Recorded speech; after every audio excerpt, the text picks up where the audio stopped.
Hey, everybody. Welcome here to Pop Culture Philosophers.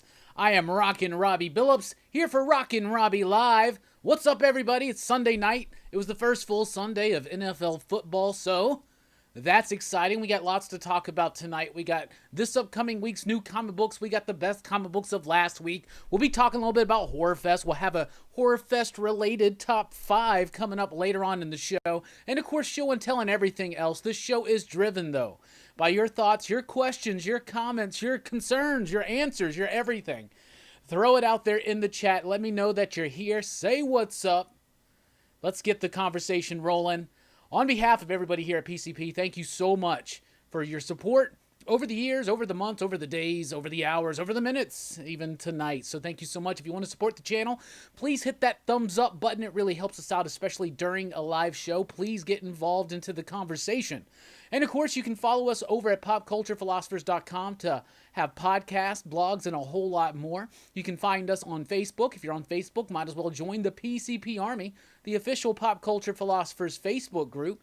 And we're on Instagram. And I'm on Twitter at the Rockin Robbie. You can also go a little bit further in your support with the Super Chat tonight or at patreon.com/PCP, like these fine people right there. What is up, PCP Army? How you doing? Representing. If I seem a little bit distracted, at least not for like 30 minutes or so, I do have the game on in front of me. Well, it's not on yet. So right now they're just doing, highlights. Anyway, what a crazy day of football. How are y'all doing? Let's see who's in the chat tonight. Let's see what's up. What's up, Ruben? What's up, Sam Fett? How are y'all doing? What's up, Jesse? Say what? What's up, Nick? How you doing, my man? What's up, other Jesse? What's up, Eric? What's up, Perry? Hola, hola, eh. How you doing, buddy? Had a good time hanging out with Perry and a few others. What was that? Thursday night over at Dylan's Comics. Had a grand old time there. I did 3 streams in a row with Dylan, if you think about it. 3 nights in a row with Dylan. My life's been changed. Anyway, what's up? What's up, Jacob? What's up, Dodora? What's up, Serg? Smurg? What's up, God Tank?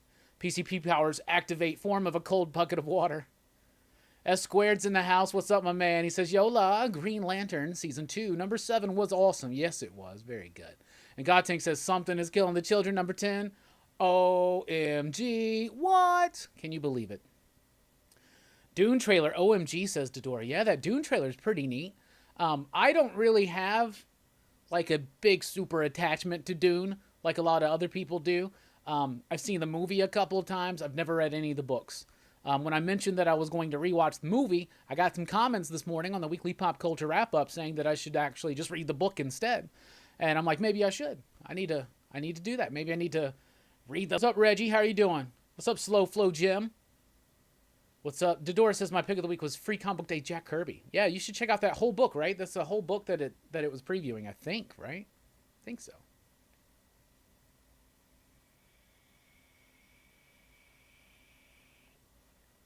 Yeah, I do got the Shadow Weaver back there. Yeah, I needed a Shadow Weaver for my Horde collection for sure. What's up, Discovery Bay Comics? How you doing? Perry says, I remember most of the stream. That's funny. We got Comic Book Therapy in the house. We got Fable in the hizzy. What's up, James? What's up, Harry Mania? Hey, man, how about them Yankees, y'all? Yeah. On the comeback. That's awesome. Yo, what's up, Jay Strick? Yo, I'm not trying to stretch weird or nothing. I almost messaged you earlier. Did you watch that Clippers game? Dude, I was like half-ass paying attention to it because the Clippers were dominating it. And then the Rockets just like, not the Rockets, I'm sorry. The Nuggets just like completely turned it up to 11 in the fourth quarter and just dominated. Holy cow. It was crazy. Yeah, we got a full house in the building tonight. What's up, Bruce? Oh, man, Cowboys. Take a night off. Yeah, I know Cowboys are on. I got it on in front of me right there. So, there you go. I couldn't get my NBC Sports thing to work on my damn Kindle. So, Clippers will win Game 7. I don't know. I don't know about that. We'll see what happens. Those Nuggets, man, they're feisty. They are feisty. We got some excitement coming up at PCP this week. First of all, you know it's Horror Fest time. That's right. We kicked off Horror Fest Friday night. talking about the Lost Boys. The next movie we're talking about is Cabin in the Woods. Cabin in the Woods happens to be the winner, the first winner of the first PCP Army Horror Fest 2020 poll. It was comprised of a list of choices brought out by you here on a live stream. We put some of them together. People voted, and the Cabin in the Woods wins.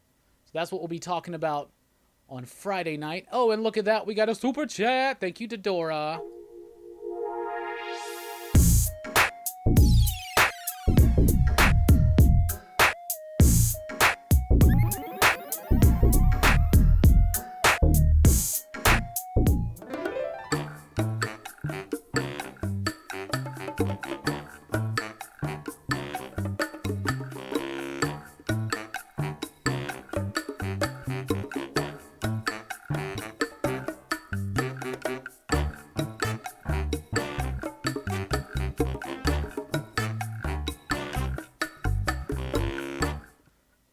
Thank you so much, Dodora. He says, let's get it started. Support the channel and all this great content. Well, thank you so much for your support, Dodora. We really do appreciate it.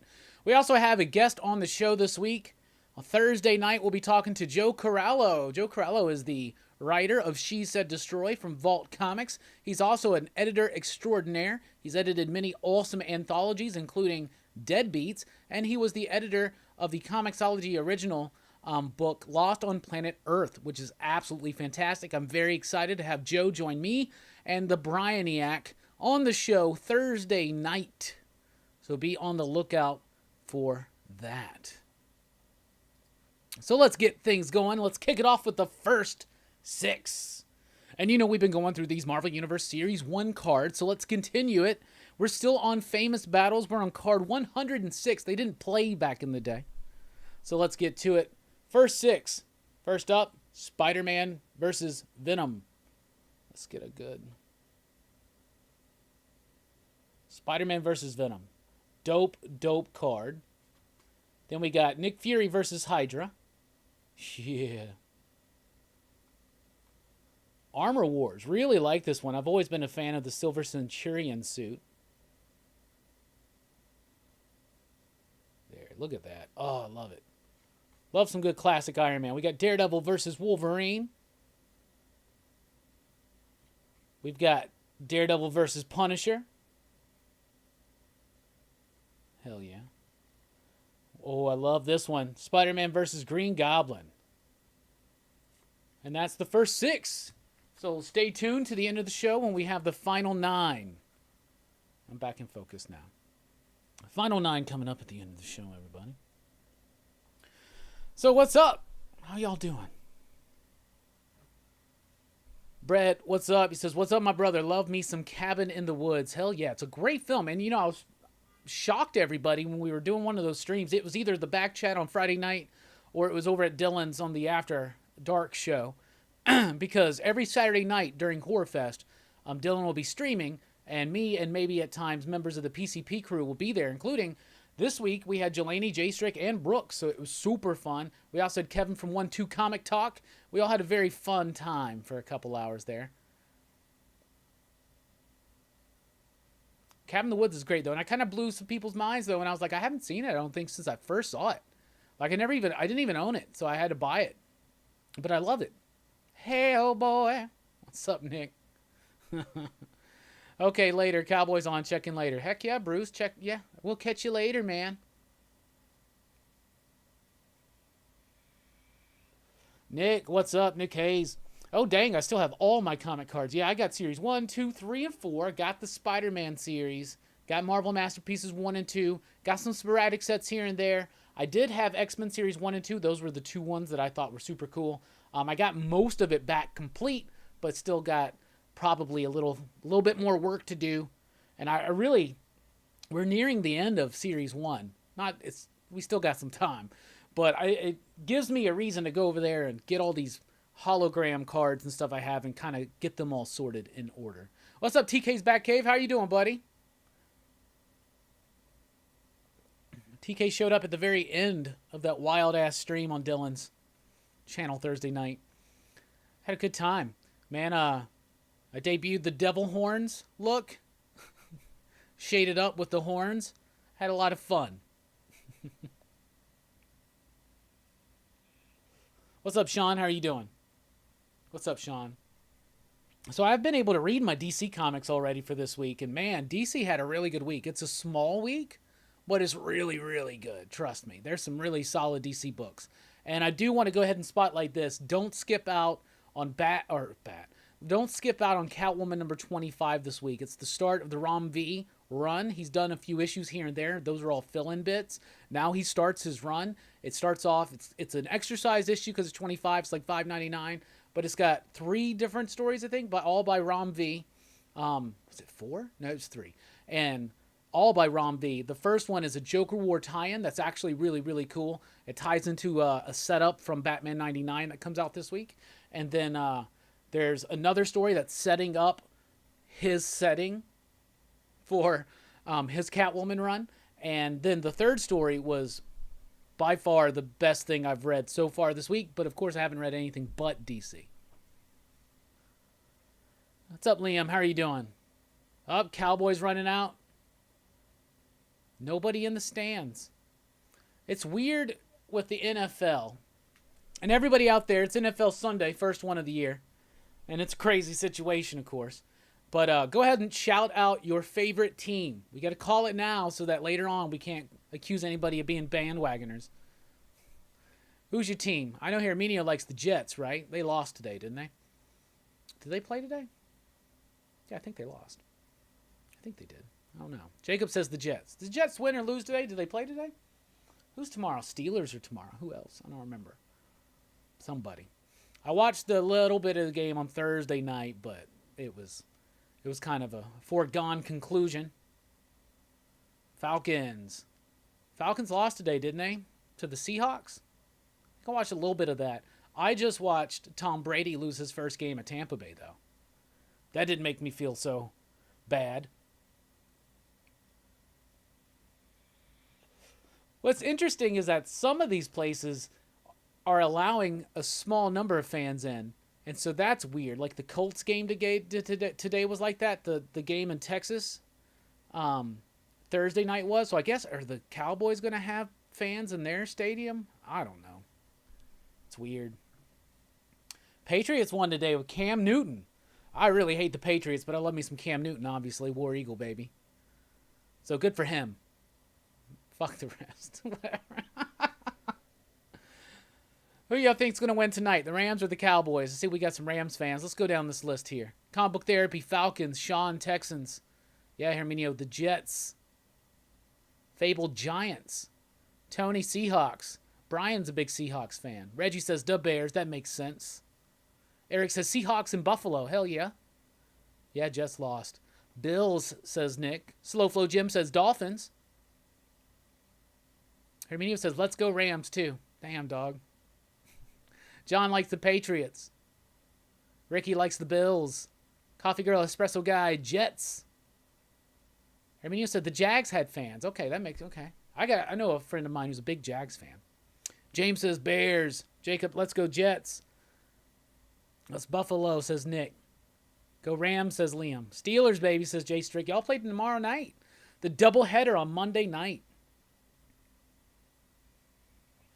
Yeah, I didn't even realize it, by the way, when I started Mummy Monday, which starts next week, actually. But I plan Mummy Mondays, like live streams on Monday nights, you know, live commentating on a Mummy movie, classic one. And then I was like, Monday Night Football. But it'll be fine. It'll be fine.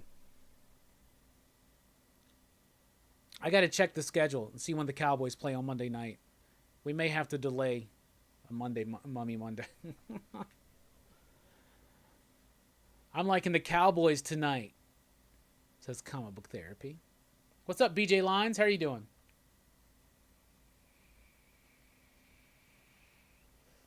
Nick says, I'm out of my element with the NFL. I've always been more of an MLB guy when it comes to pro sports. I am more of an MLB guy. Baseball's my number one. Yankees are my number one. But I do also love football, NFL, college, and I love the NBA. The Lakers going on to the Western Conference Finals. Very excited. And yeah, Lakers, Cowboys, Yankees. What? What? Can't front on this. But I have plenty of other teams I like. I love the Braves. I like the Heat. I like the Steelers. So, I have other favorite teams. Teams I like, I should say. I really honestly have one favorite team, period, and it's the New York Yankees, man. Come on. Who are on a winning streak all of a sudden after a really terrible downturn. So that's what we needed. So hopefully we can keep it going alive. Keep it going and stay alive. I want to get into the NHL. I should. Maybe next season I'll get into the the NHL.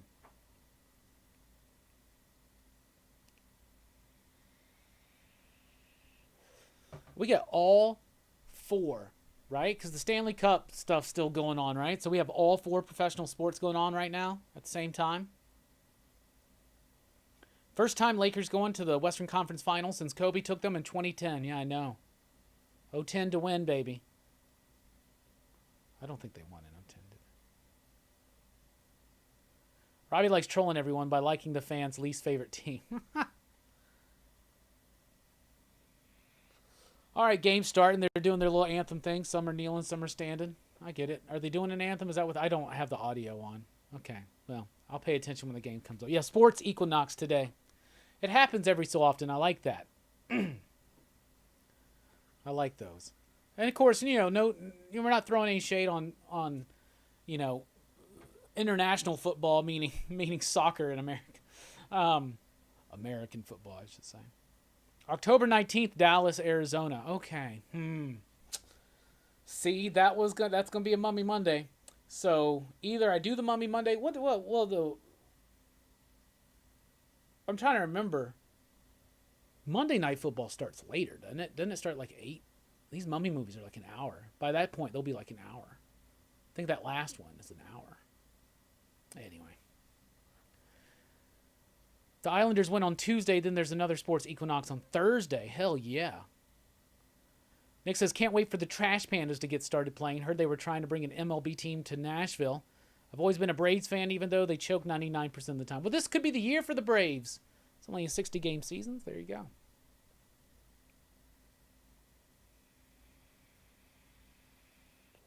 The Trash Pandas are our new local baseball team, minor league. We had a baseball team started in like 84 called the Huntsville Stars. I was a huge fan of them. And then we lost them a few years ago. Now we got a new one, and it's the Rocket City Trash Pandas. And this was supposed to be their first year. They built a new stadium and everything. But they did like a fair, and they've done other like softball games and other baseball games there already. I haven't been yet, though. Jerry Jones looks old as... Yeah, because he is. Brother, he is. He is. Jeff, are you going to buy one of the variants for Detective 1027? If so, which one? I have thought about this. And there's some really nice variants. I like the Jim Chung one with Bane. I like the Silvestri one. Is that the one with the Joker? That one's dope. They all are great covers. But honestly, I think I'm just going to get the A cover. I really like the Andy Kubert wraparound cover. It's classic and it's cool, and I really, really like it. No, I'm not going to get them all. It's a $10 comic book. Hell no. I'll get one, and I think I'm going to get cover A. It's the one I brought home, so it's probably the one I'm going to wind up keeping and buying. Surely. Probably. Look, there he is, Mike McCarthy, a new coach. I would say Jerry Jones.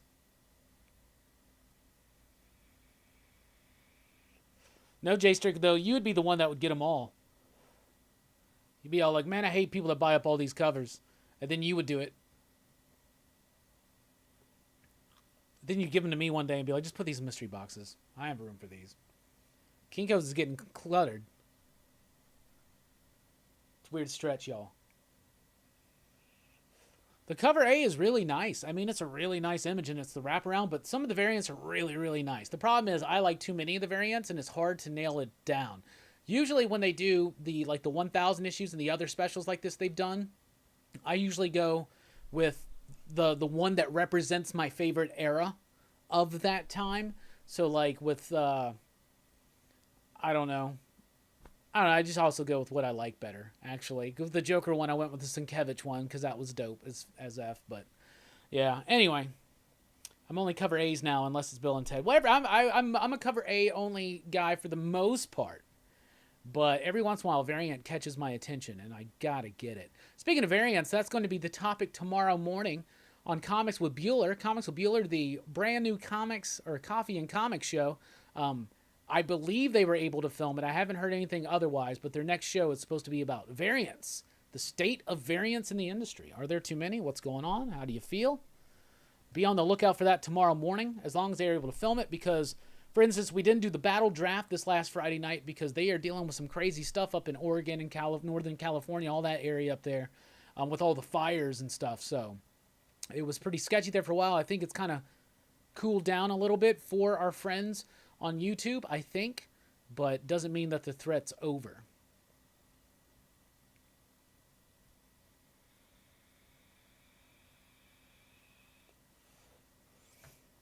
Love the beer glass. Yeah, me too. Thank you. It's my mission not to have a real glass in the house.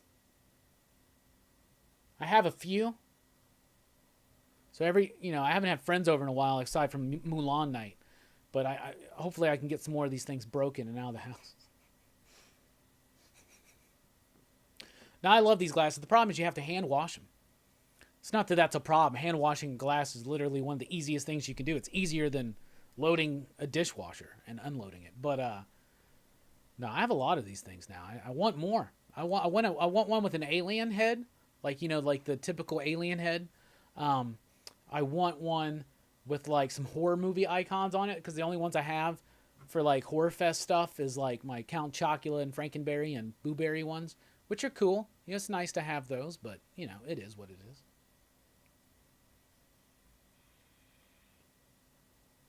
My shop is so small, I'm not even sure they'll get most of the variants.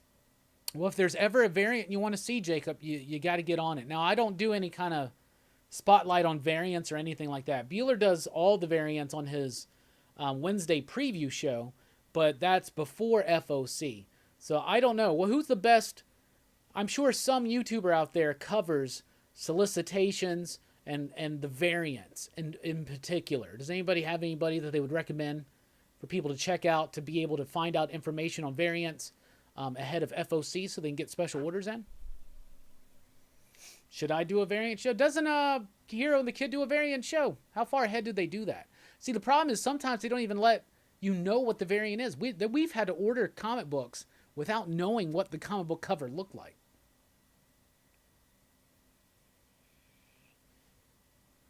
Is Canto 2 Hollow Men like series? I see number 2 on the 23rd, just caught up on series 1. And the other one shot, loved them all. Yeah, it's a series. It's a new miniseries. It's volume 2. And yeah, it's going to be monthly as it's progressing. I think it's 5 or 6 issues. Canto is amazing. Canto's great. It was one of my favorite comic books last year, 100%. I've been hearing that Marvel and DC are really having some issues and are in trouble, possibly going all digital in trades. Do you have any info? What's your take, Robbie? Here's my take and here's the info. That's false. That's false information. A lot of that stuff gets perpetuated out there throughout, the comic book world and community sometimes.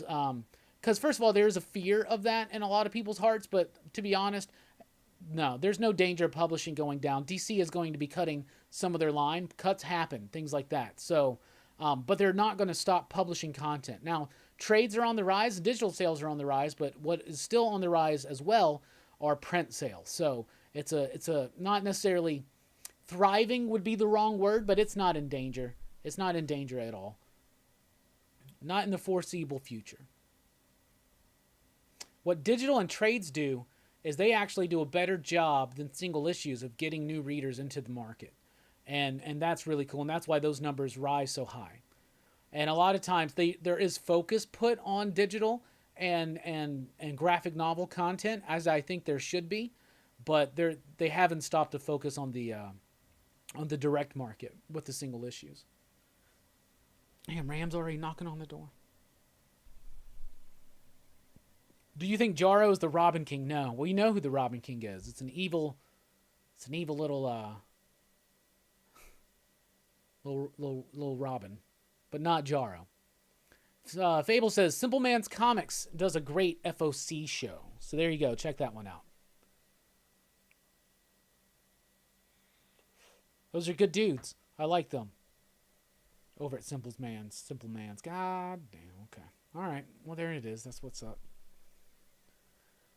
That's what's up. Nah, that's not true, Nick. See, here's the thing about the comic book world is it's not that big of a deal. So as long as it's not like leaking money away, which it's not, like they're going to be left alone and they're to do their own thing. DC's having a lot of shakeups right now, but it's just having a lot of shakeups across the board. And one thing that's happening too is a lot of these entertainment places are having to find new ways to make money during the COVID shutdown. Like remember, Diamond stopped shipping comic books for a while, so there were no comic books. But go beyond that and look at what it's done to the film industry. The film industry has been wrecked this year. There has not been a giant major release yet this year. Like they've released some things finally, but they're not, people aren't going to theaters. A lot of theaters aren't open. A lot of people just aren't going out to them. So yeah, there's like, so that's something that's freaking them out too. So.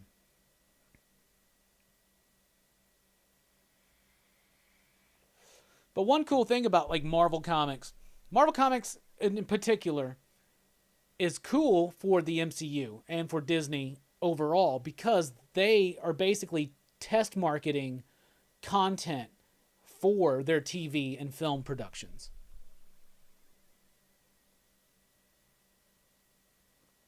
Yeah, touchdown Rams. You know, it happens.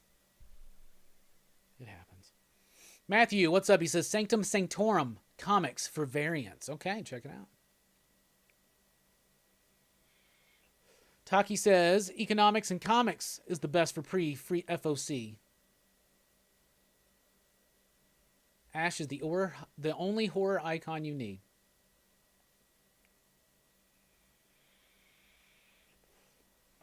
AMC is back open here. Hollywood is staying closed. It's not going to open back up. But AMC is open. But not a lot of people are going to the theater right now, even in places where they're open.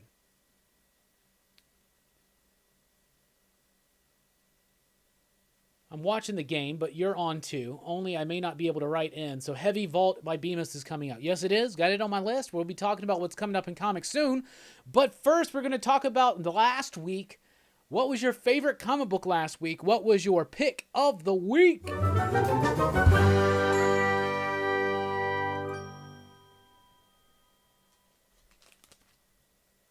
My pick of the week was Ice Cream Man presents Quarantine Comics Special. This was a collection of short stories that was done during the Diamond shutdown.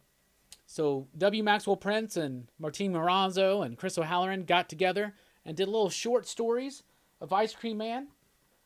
Let you know all of it right there. It says, these mini comics were made in quarantine. The original appeared on QuarantineComics.com, where they were released weekly during the early days of the coronavirus pandemic. They're collected here for you now in a floppy comic book because floppy comic books are the best. Please wash your hands thoroughly after reading. You should always wash your hands and your mind thoroughly after reading an issue of Ice Cream Man. So you got the first half of this is filled with stories by the typical creative team. I love this first story, for instance, that is basically comparing William Shakespeare's experience with writing in quarantine with W. Maxwell Prince's experience writing in quarantine. And I think that's super cool. And then you have a really nifty Adam and Eve story with the Ice Cream Man being kind of like the tempter in that story. So that's pretty freaking neat. We'll go through. There's other stories by guest artists and guest writers. You have one by Al Ewing. You got Christopher Cantwell in here. You've got Declan Shalvey. But my favorite one, is this one that was written by Dennis Camp. This one that's written by Dennis Camp about a girl living during the quarantine, staring outside of her window, drawing things on the windowsill to create a fantastical world, aside from just the boring one that she's in. And then, of course, it gets super creepy in an Ice Cream Man type way. That's written by my friend Dennis Camp, who was the writer of Maxwell's Demons over at Vault Comics. Still one of my favorite comic books at Vault. And hats off to him because that one blew me away. The entire issue is great. So Ice Cream Man Quarantine Comics #1. That was my pick of the week. What did you think about it? And what is your pick of the week?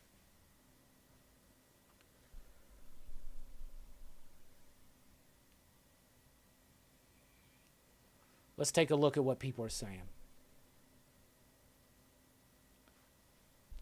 Gerald says Stargazer was my pick. That was definitely my sleeper pick of the week. I loved that book. I thought it was Matt Cave's best book yet. Logan says Cyberpunk. I was incredibly surprised by Cyberpunk and the level of craft in that book. Well, here they're social distancing. So you have to have certain amounts of chairs in between groups of people. Ooh. Let's see here. Taki says, same for me, Ice Cream Man. What's up, Easy Reader? How you doing? We're talking about what our picks of the week were last week. Comic Book Therapy says, Death Metal Trinity Crisis. Loved it. Loved it. Eric says, Something Killin' Oblivion Song 27. Is that a mashup? Nick says, my pick of the week was Something is Killing the Children and then Ice Cream Man. Something is Killing the Children is my #3. Red Mother was my #2. I thought that was the best issue of Red Mother yet. I thought it was, they just sucked that. I thought that it was, there were some great books this week. Fantastic stuff. But yeah, Something is Killing the Children was great. Jacob says mine was either Miss Marvel or Trinity Crisis. S Squared says Flash 762. I don't read Miss Marvel, but Trinity Crisis was dope. Flash was dope as well. John says no brainer, Ice Cream Man. J Strick says my pick of the week was Bill and Ted Are Doomed #1. Hell yeah, brother. Amen, brother. Jacob says Wonder Woman and Flash were great for me as well. Arminio says Something is Killing the Children is my pick. Fable agrees with that. Sleepy Reader 666 is here. How you doing, buddy? How is everything? Are you under intensive watching of the evacuation situation? Has it cooled down for y'all? What's going on? But Sleepy Reader says, loved that Ice Cream Man special. Liam says, Something is Killing the Children. Taki says, I've been reading that Jack Kirby graphic novel. It's really good. The one by Tom Scioli. Liam says, Join the Future, close second. That was a great final issue of the first arc. What's up, Stefan? How are you doing? Joe says, Usagi Yojimbo, the Free Comic Book Day special. Reverse Amoeba says, too many great books this week. Sleepy Reader says, it was a very good week.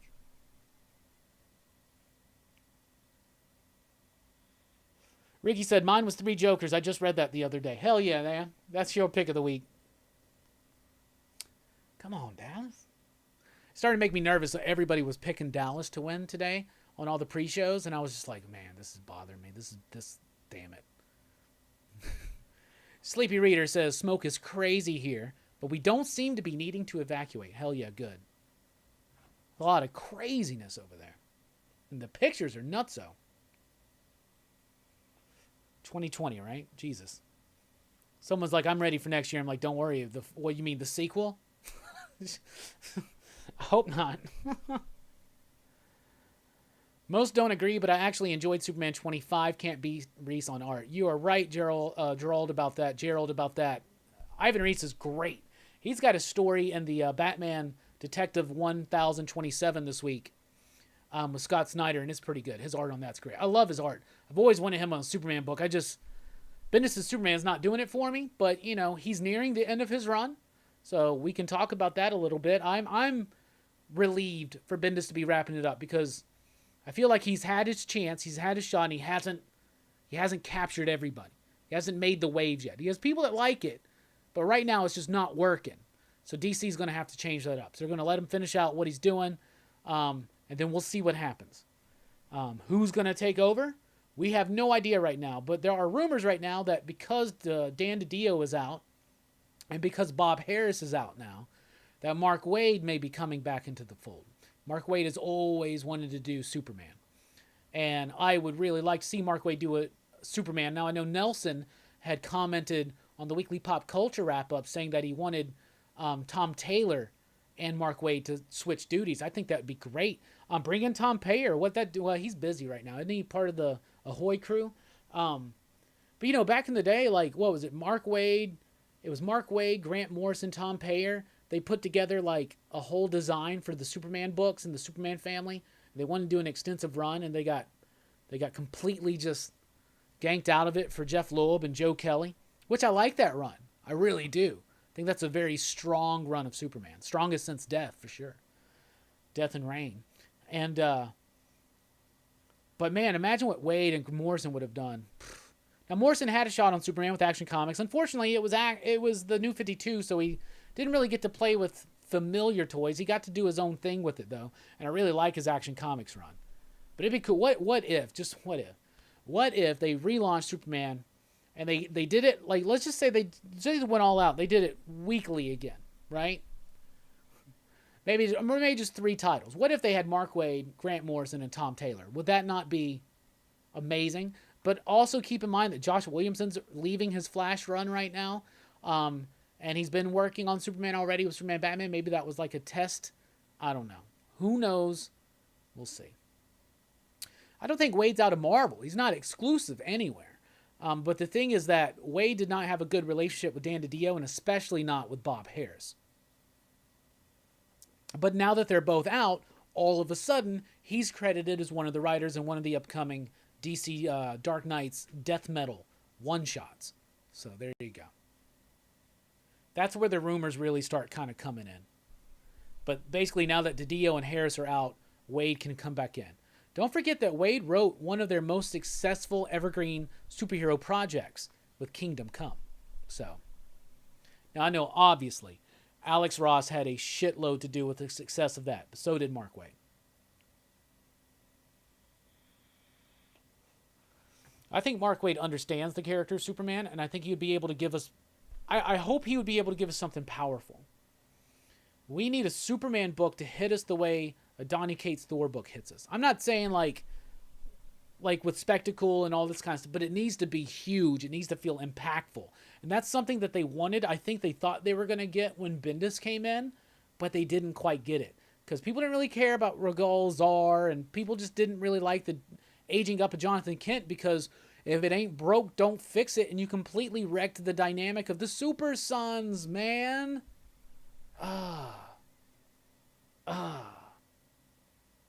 Damn. Now, my favorite Superman writer ever, though, is still Grant Morrison. My favorite work of his, though, being All-Star Superman. All-Star Superman, to me, is perfect. I would love to see Morrison and Waid kind of freshen up their approach that they had in the 90s when they came up with their pitch and do something. That would be really cool. And I don't know, man. Morrison seems kind of... We know that his GL is ending soon. I don't think that he's coming back for season 3. It's selling pretty decently, but it's turned off a lot of people that came in with the Johns run because it's a bit too psychedelic and wonky at times for some people. But I like it. But I know that he's always wanted to do an extended Flash run, but I think I'm afraid that he may have already made his statement on Superman with his Action Comics New 52 run and with his, man, this is not looking good for the Cowboys. And maybe I should just turn it off. And what was I saying? But All-Star Superman in particular I think he may have already said his piece. What's up, Reggie, with the Super Chat? Thank you so much, my man. He says, speak that Superman gospel.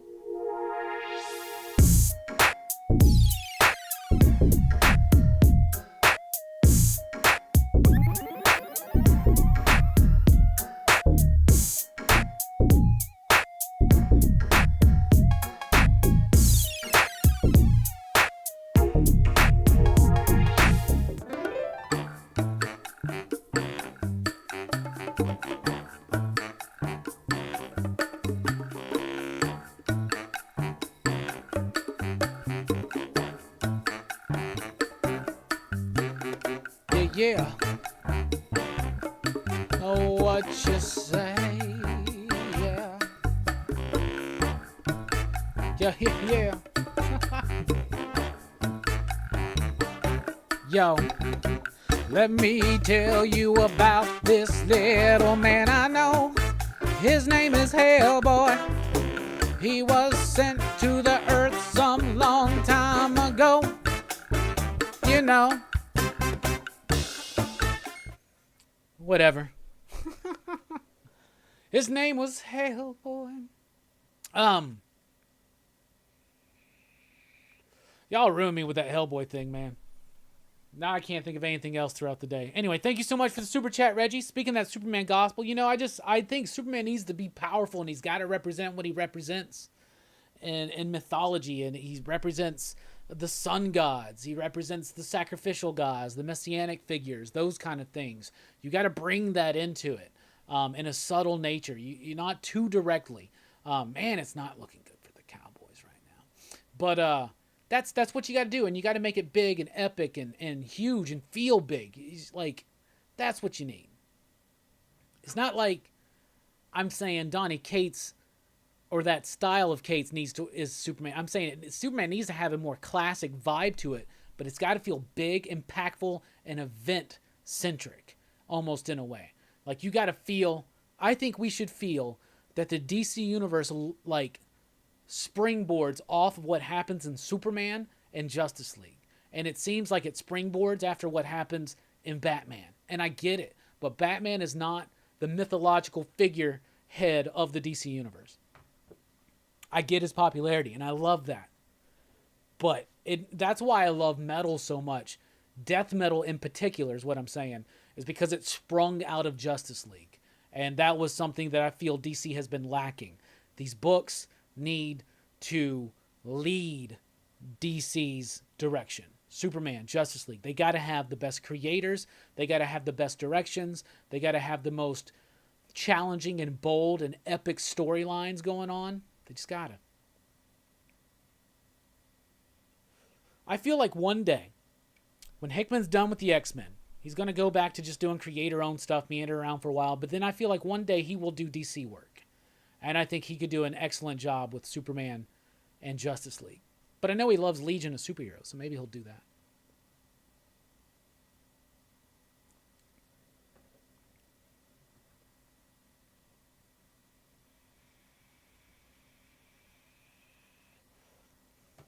I got a good voice? Well, thank you. Man, it's not looking good for the Cowboys, is it? What is Brian Azzarello up to these days? Loved his writing. What was the last... He just did something. Well, he did Dark Knight 3 with Frank Miller. He's doing Moonshine, which is an alcohol bootlegger prohibition werewolf tale.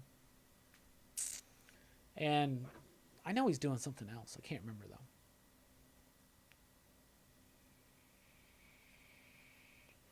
It's bad that the best Superman story I've read was those early deceased issues, at least that Flash panel anyways. Yeah, Tom Taylor probably would be a good person to pick for a Superman run. And Tom Taylor has proven that he can do an event-type story with deceased. So I definitely feel like DC is ready for him to do something big. So there you go. Morrison and Quietly should be back doing Superman. Man, how I would love it. Daniel Warren Johnson doing a Black Label Superman. It's going to be freaking awesome. Is it that official? He's doing it? I know that Fandom stuff is this weekend, but I haven't really been paying too much attention. It's not the big stuff that happened like a few weeks ago. But I heard some comic book news maybe actually like dwindling out. But a Black Label Superman, dude, that would be awesome.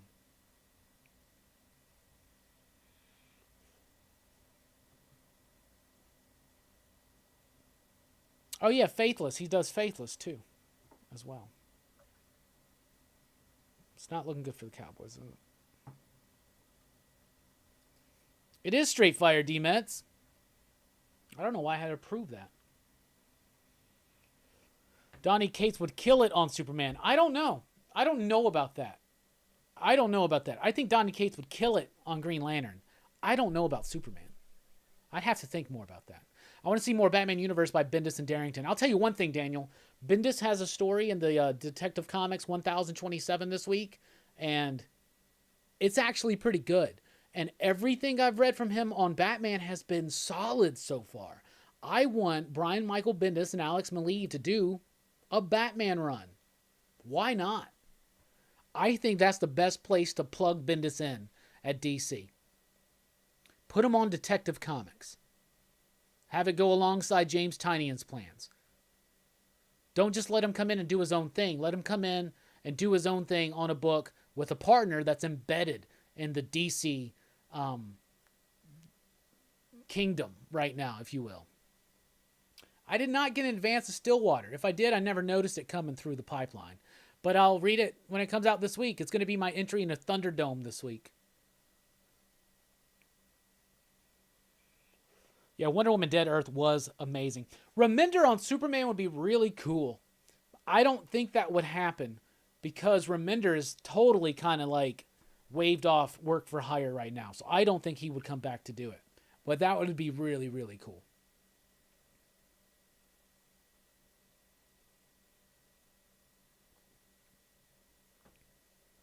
It's all just major titles and Ridley's upcoming book. Nothing super out there. Yeah, and they released didn't they release Milestone Returns for free digitally or something? I gotta check that out. John, I've gotten an early look at Department of Truth, but I haven't read it. So, sorry. I should have. And I got a bunch of Vault comics sitting in my inbox too. I've got Autumnal 1 and 2. I got Giga today from Alex, so I'm really, really excited to read that one. I've had Heavy #1 forever, and I've never gotten around to reading it, so it comes out this week. Excuse me. Got a bunch of AWA stuff. Murder Falcon is one of the best comic books ever. And Extremity, I only ever read like the first couple issues of Extremity, so I definitely got to get caught back up on that. Block it. I told y'all I may be a little bit distracted the Cowboys are playing. He missed it. It was no good. Yeah.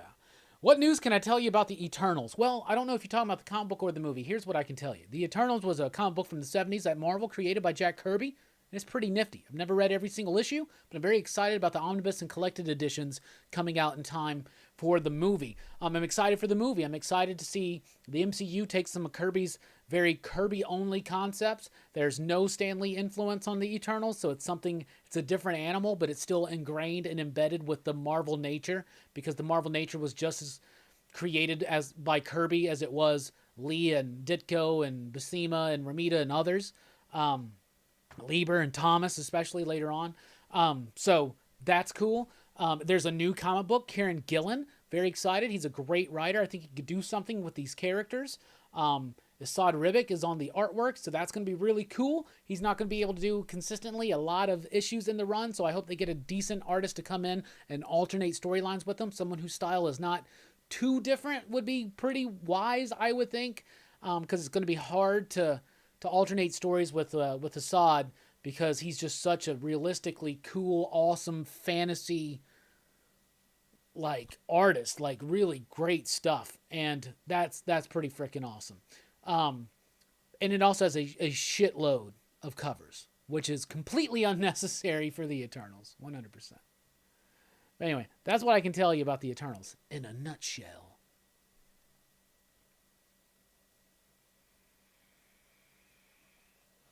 Showcases Static, Rocket, and Icon mainly. That makes sense.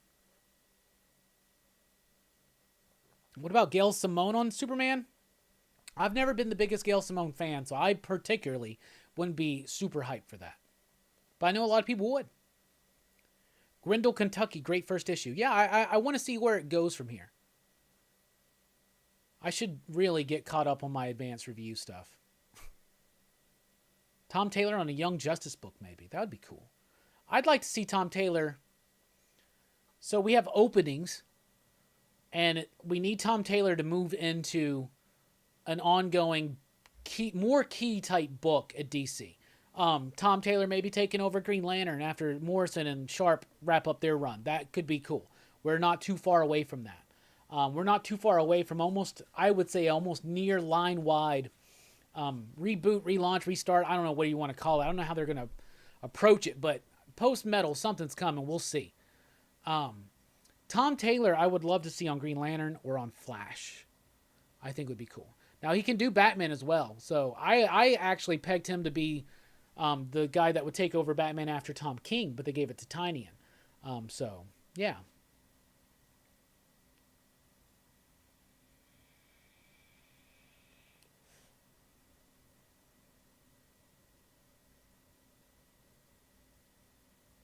Here's the other thing.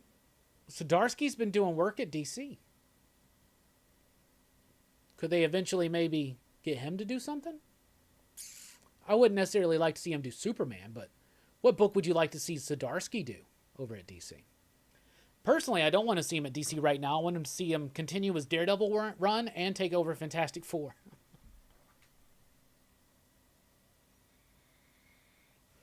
Zack Snyder directing a Resident Evil movie. Is that a true thing? I think he's busy right now with Army of the Dead and the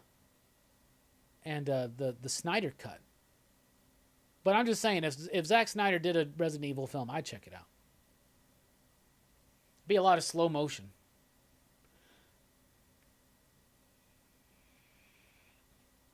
Zdarsky would get me to read a Wonder Woman book. That's interesting. Here's an interesting thing. What about Daniel Warren Johnson on the Wonder Woman book? I think Daniel Warren Johnson is totally happy doing contained stories. I think Tamaki's got a decent run starting, but it really bothers me when you have a very stylistic big artist and then the story, artists today can't keep up with the book. They can't do every single issue for a year straight. They just can't do it. So you have to have an alternating artist. On books like Flash, it's incredibly beneficial to that book that Howard Porter and Christian Duce and they work so well together. They have different styles, but they capture the same kind of energy and vibe and momentum that's necessary for a Flash book. It keeps the books consistent artistically. Keeping the same colorist really helps with that. Look at Remender's Uncanny X-Force run. There is a different artist on every single arc, but they pretty much keep the same colorist, if you notice, and it helps bring cohesion to the style. So, that's what they should do with Wonder Woman. Barberi is fine on certain books, but he's not good on a Wonder Woman book alternating with Mikkel Hanen at all. Zdarsky on Spider-Man? Nah, Kate's on Spider-Man.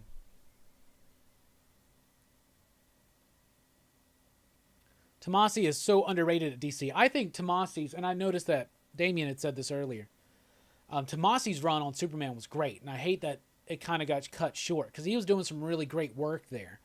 His run on Batman and Robin from the New 52, especially the Born to Kill story, was phenomenal. There you go.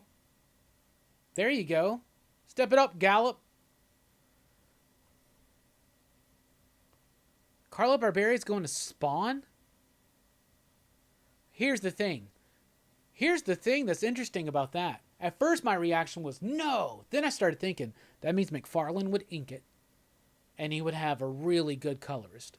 Because I don't think the colorist is very good on his work on the Wonder Woman.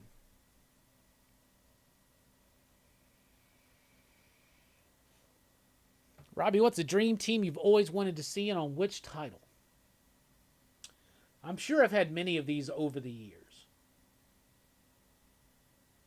But a dream team. Here's one. Jonathan Hickman and Ivan Reis on Superman. There's one. I've always wanted Warren Ellis and Declan Shalvey. I think would be great on Fantastic Four. Let's see. What else can I pull out of my ass? Let's see here. Bendis and Malieve on The Question is a big one. But I also think they just do great work on Detective Comics. Here's one. You ready for this? You ready for this? How about Scott Snyder and Greg Capullo on Spawn? Like an extended Spawn run. Another one would be, let's see, Grant Morrison and Frank Quitely on The Flash. That could be good. Remender and Cassidy on Justice League. That would be dope.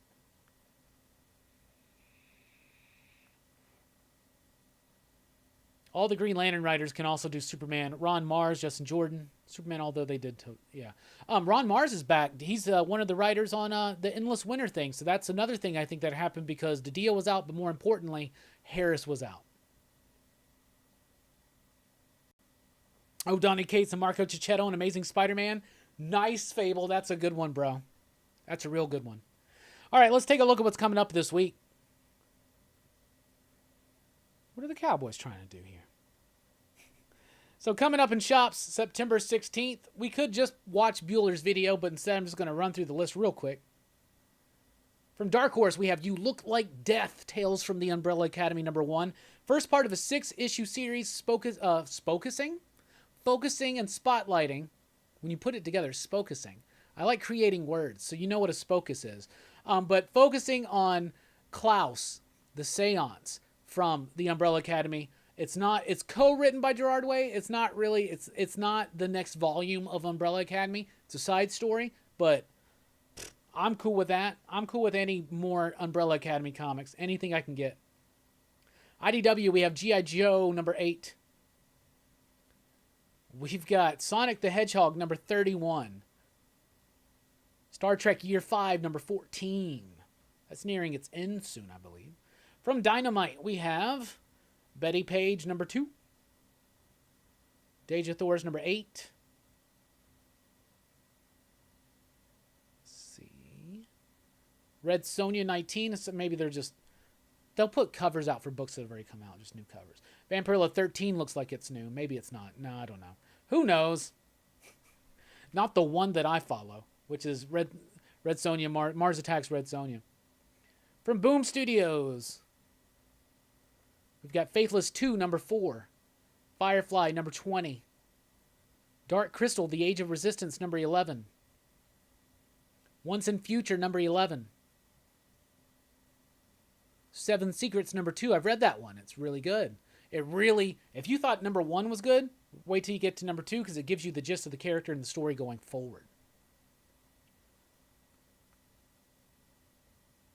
All right, that's pretty dope. From other publishers, let's just go to Vault first real quick. From Vault, we have Bleed Them Dry #3, finally. That's dope. Finger Guns #5. That's the final issue for now. I loved it. Cowboys touchdown. What? Say what? Anyway, how about them? Finger Guns #5 is a great finale, and y'all, we really need to get behind this book and support it. If you like it, buy the trade, buy 2, hell, give 1 to a friend, but we got to have this come back, like Resonance coming back. We got to have Finger Guns come back. You're going to love issue 5, but it's going to leave you begging for more. Heavy #1, which is a brand new one from Vault Comics and Max Bemis, and we have Money Shot #8. That's from Vault Comics. From other publishers, we have Biggs and Tiny #2, Billionaire Island #6, which is weird because if you look at the preview stuff, it still says, even on my invoices, it says Billionaire Island #6 of 4, which is weird. I thought that story wrapped up in issue #5. I thought it should have wrapped. We'll see what they do. I don't know. Bloodshot #8, Dead Day #3, Devil's Highway #3, Fearless Dawn meets Hellboy. His name was... I don't know what Fearless Dawn is, but I know what Hellboy is.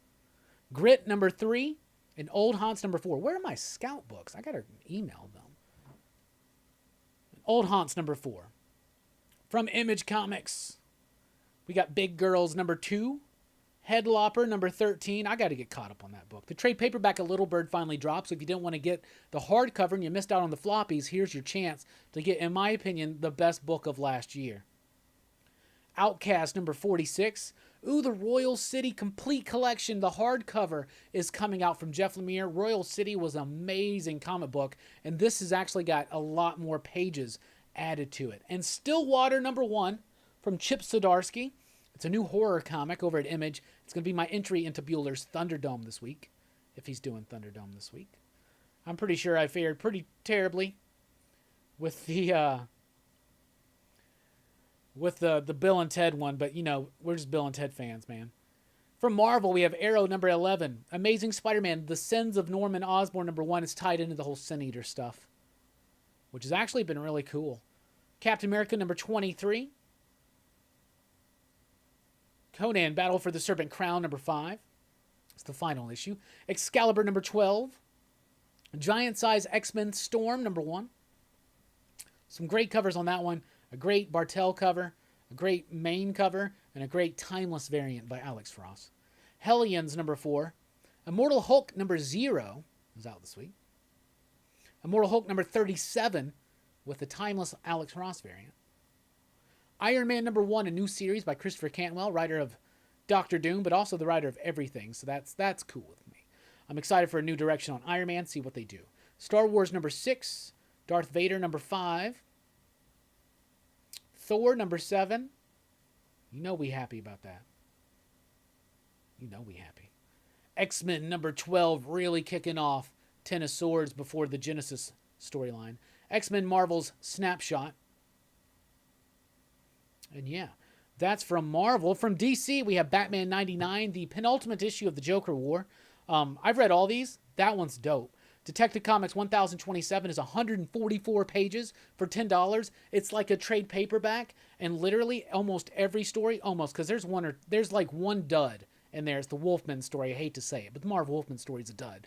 The rest of them are really good, like exceptionally good for one of these kind of anthology anniversaries, congratulatory issues. It's really good, and it's 144 pages. It is a trade paperback, yo. I think that's as big as Firepower was for the same price, so just be warned. Batman's Grave, number 10, great issue. Catwoman, number 25, whoa. Best Catwoman comic book I've read since Ed Brubaker and Darwin Cook. I mean that. Justice League 53 starts the Doom Metal story. Yes, if you're reading Dark Knight's Death Metal, you should read this one. Really good. Josh Williamson's doing that. It's going to be a 5-issue story in Justice League tying into Metal. Metal Men number 10 and Teen Titans 45. Teen Titans was the only one on that list I didn't read. So there you go. It's going to be a good week. The game is tied up. That's exciting. We got more coming up in the second part of the show. That's right. We're going to take a quick break right here. This is a song I wrote 2012. I was trying to write something to get some emotion out. So I wrote this one. It has no lyrics. It's just a song. It's just music. It's just instrumental. Anyway, we'll be right back here. Y'all, I'm not kidding. The best issue of Catwoman I've read since Ed Brubaker and Darwin Cook. Seriously. Y'all, we'll be right back here on Rockin Robbie Live.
Welcome back, everybody, to Pop Culture Philosophers and Rockin Robbie Live. I am your host, Rockin Robbie Billups. We've already had an exceptionally awesome time taking a look at last week's best comics, taking a look at the books coming up this week, and now we are going to continue on. We are watching the Cowboys game, and how about that defense, my peeps?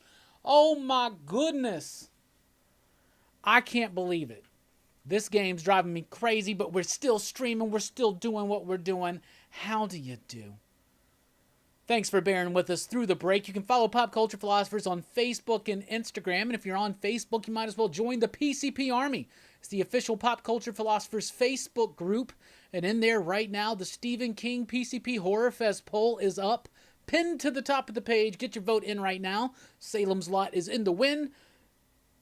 Or is in the lead right now, I should say, because me and Dylan and Jelani did some campaigning over the weekend. Anyway, it's the first time we've really campaigned for it. But anyway, we really want Salem's Lot. We really want it. Anyway, you can follow me on Twitter at @TheRockinRobbie. You can check out our website, Pop Culture Philosophers Facebook, or popculturephilosophers.com for podcast blogs and a whole lot more. And Patreon.com/PCP, where you can join David, Alex, Brian, Nelson, Reggie, Brian, Dee Bullseye, Dunlaney, George, Hamburger, HC, James, Jason, Javi, Jose, Josh, Lewis, Monmeet, Michael, Robert, Sebastian, Taki, Timo, and TJ in support of the channel. We really do appreciate it, and thank you so much.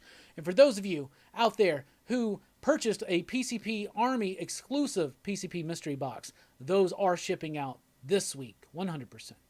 Sorry for the delay.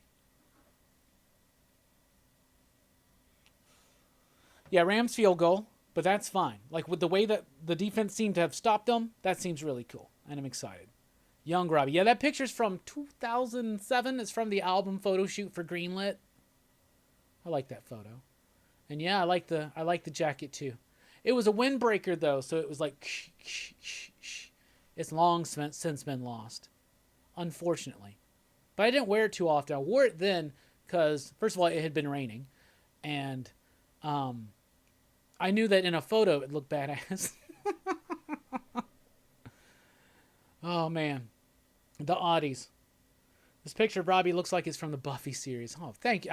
Thank you. One of the vampires? Pfft. Thank you so much. Thank you. Thank you. I really appreciate it. 100%. What's up, Comic Blaster? What's up, I Am Will? How are y'all doing? We're watching the Cowboys game. We're having a lot of fun here. Horror Fest continues. That's right. There's the lineup once again. Like I said, look down at the bottom. October 29th, we'll be doing the winner of the Stephen King poll, which is live right now at the PCP Army on Facebook, pinned to the top of the group. Get your vote in now. We'll announce the winner Friday night when we are going to be talking about Cabin in the Woods, the winner of the first PCP Army Horror Fest poll. So I am very, very excited. Also this week, we have Joe Corallo on the show. He's joining us for Rockin Robbie Live on Thursday night. It's going to be an exciting time. He's the writer of She Said Destroy. He's also the editor of great anthologies such as Deadbeats and the Comixology exclusive Lost on Planet Earth. He's a super cool dude, and I'm excited to have him here on the channel with us and the PCP Army. So how are y'all doing? Did I miss anything on the break? I grabbed another beer, watched a little bit of the game.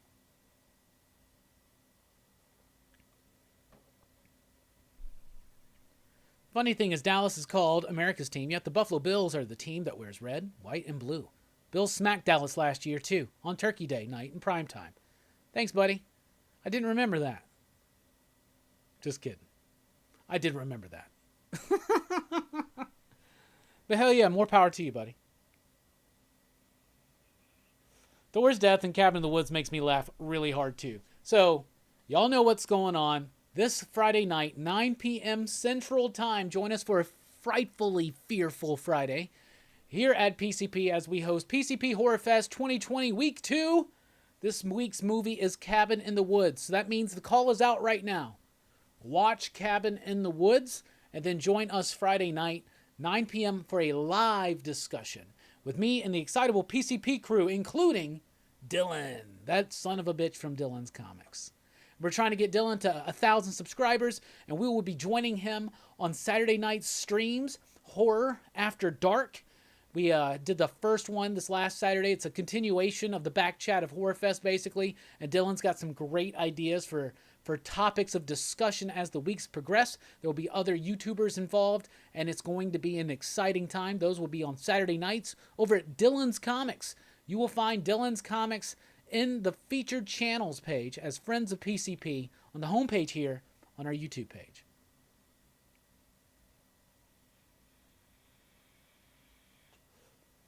We love Horror Fest. I'm going to watch Cabin in the Woods tomorrow night is my plan. That's my plan. Watch it tomorrow night. Because I got to hand off my Blu-ray to Brooks because he doesn't want to rent it. Though I think it's on Amazon Prime, but I don't think he has Amazon Prime. I do, and I have the Blu-ray. Dude, you got me on Cobra Kai, says Fable. Hell yeah, bro. It's a long time coming, you know. I wish we all would have got into it when YouTube Red, but the problem is we would all gotten into it when it was on YouTube Red or whatever. Like, then it would stay there, and it wouldn't be as widely available as it is right now because it's on Netflix now, and everybody's been watching it. It was the most watched show that week on Netflix, and hell yeah, I loved it. I just recently finished it. I loved it. I'm super pumped for season 3. That last battle in season 2 in the high school was insane, and the battle in Johnny's apartment was insane. I loved it. I at night sometime, especially after a stream. After stream, I've had a couple beers. I go in the living room and I go, man, I wish I had another episode of Cobra Kai to watch. Because I became so attached to it. What's up, Fat Laces? How you doing, buddy? Hey, Minio, I'm sorry that you're going to miss Horror Fest, but the cool thing is you can always check it on the replay. You can pretend like you're live with us. But we always miss you on live streams whenever you can't make it, buddy. There was a lot of Dylan. I think you'll be seeing a lot of Dylan throughout. This is Dylan's season. It's Horror Fest, Halloween time. It's Dylan's time. He only comes out at night, you know. Tonight's top 5, which we'll be getting to not too long from now, is actually themed around the movie we last covered. The last movie we covered was The Lost Boys, so the top 5 is related to that. And I'm excited. It's a Horror Fest appropriate. We're going to be getting Horror Fest appropriate top 5s from this point throughout. Horror Fest is in full swing. I put up the Halloween lights in the window already. First person in the complex to do it. Bam! First Halloween lights in window. Rockin Robbie Billups and the Huntsville Attic. Motherfuckers. Boom! Weird Stretch, man. By the way, I'm going to get in touch with John. We're going to have Weird Stretch and Prove It shirts soon.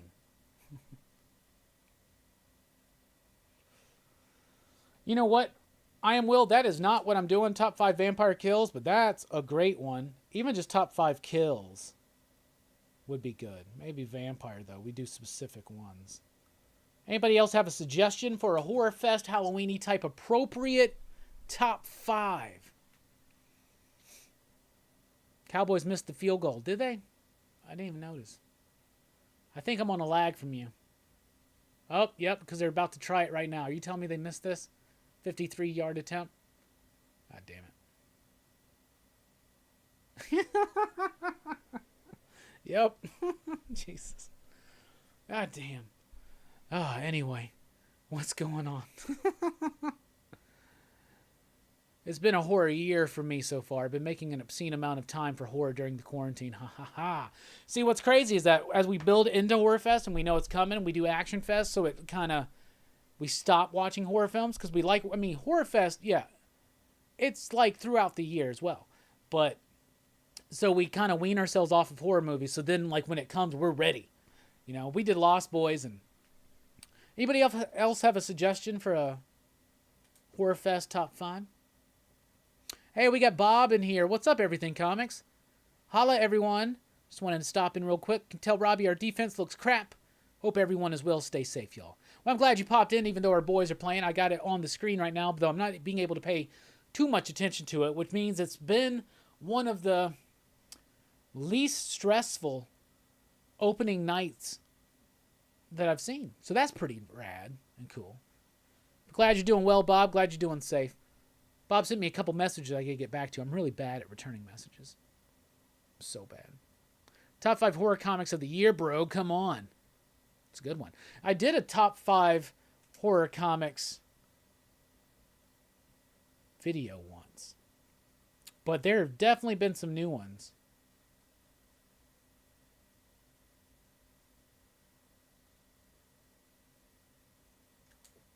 Top 5 Freddy deaths. For some reason in my notes I kept writing top 5 over instead of just saying, no, these are all Freddy deaths. Or all whatever. Top 5 dumbest decisions made in a horror movie? Cowboys suck, Dak Prescott's a joke. Alright. Weird stretch, but fair enough. Beast of Boggy Creek from 72 is a good horror fest film to watch. Well, we already have the lineup set, and we already are regretting not adding certain ones like Monster Squad, because that was one we intentionally wanted to do, and then I kind of forgot about it. But here is the lineup that we have for this year. We've already done The Lost Boys, Cabin in the Woods this week. Then we got Near Dark, George A. Romero's Dead franchise. That's one of our franchise reviews where we go over every single movie.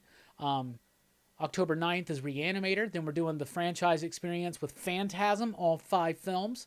Then the original Wolfman with Lon Chaney Jr., the winner of the Stephen King poll, which right now is Salem's Lot. Then we wrap it all up with Halloween 2018, which I still have not seen yet. But this week, it's Cabin in the Woods, the winner of the first PCP Army movie poll. This one was picked by you, the PCP Army. So we're excited.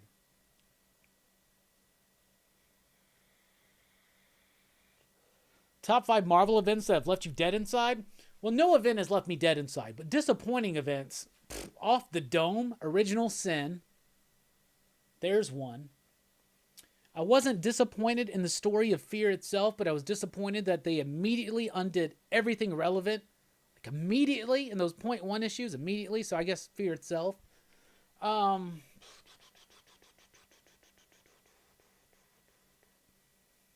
Civil War 2. How about that one? Empire? Empire's decent. It's not a good event, though. Iron Man 2020, that's a great one. 100%. I was really excited to check it out, man. I've always had a fascination with Iron Man 2020 ever since I was a kid. And ever since I was a kid, I loved Iron Man 2020. And I had been waiting my entire life to finally see Iron Man 2020 in 2020. And it happened, and it fucking sucked. It sucked just like this game's going right now. What the hell? Anyway, we're about to hit halftime. Brooks is in the house. He says Axis. Brooks is right about that. I actually liked Avengers vs. X-Men. Axis is crappy. And it's I'm pretty sure Axis is one of the things that led Rick Remender to leave Marvel and work for hire pretty much. Damn. Empire's the event of the decade. Come on, Robbie, stop hating. Well, you are the Empire lover, Herminio.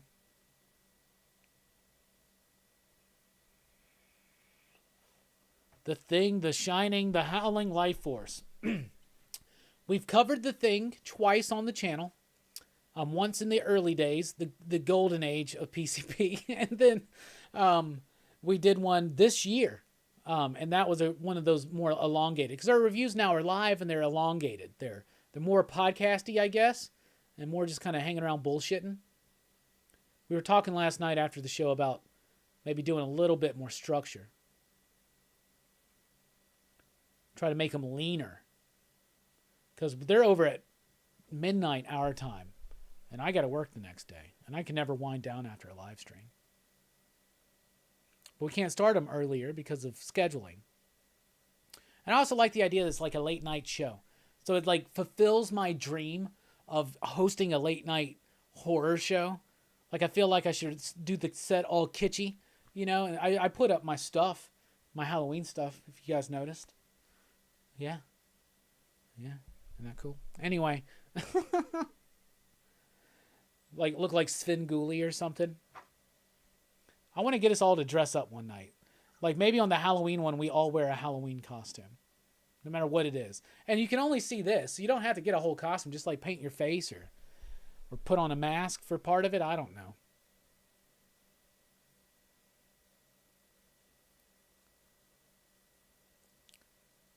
Did anyone catch the trailer for Freaky? I did not. No. It's not the horror. It's not horror, but The Crow is a great Halloween watch, as well as The Fog, the original. I love the original Fog. The original Fog is one of my favorite horror movie soundtracks. That's one I'll probably do, is scores. I always like to do those. The more I do top 5 scores each year, the more I can like add new things into it. It's hard to peg down, but I got 2 that always stay on there. 3. My favorite's always my favorite.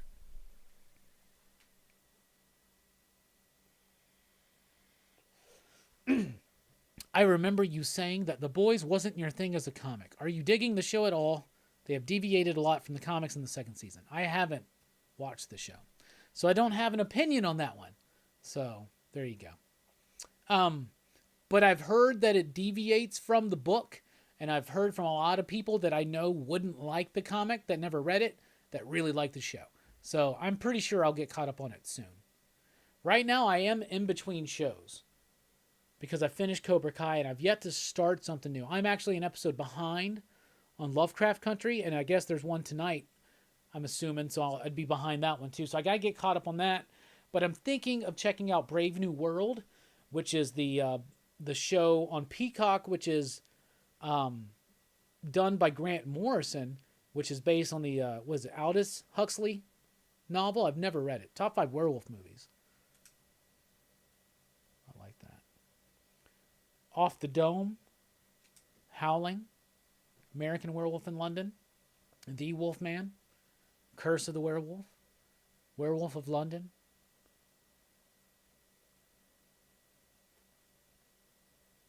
Brain stopped, so that must be all I can think of right now.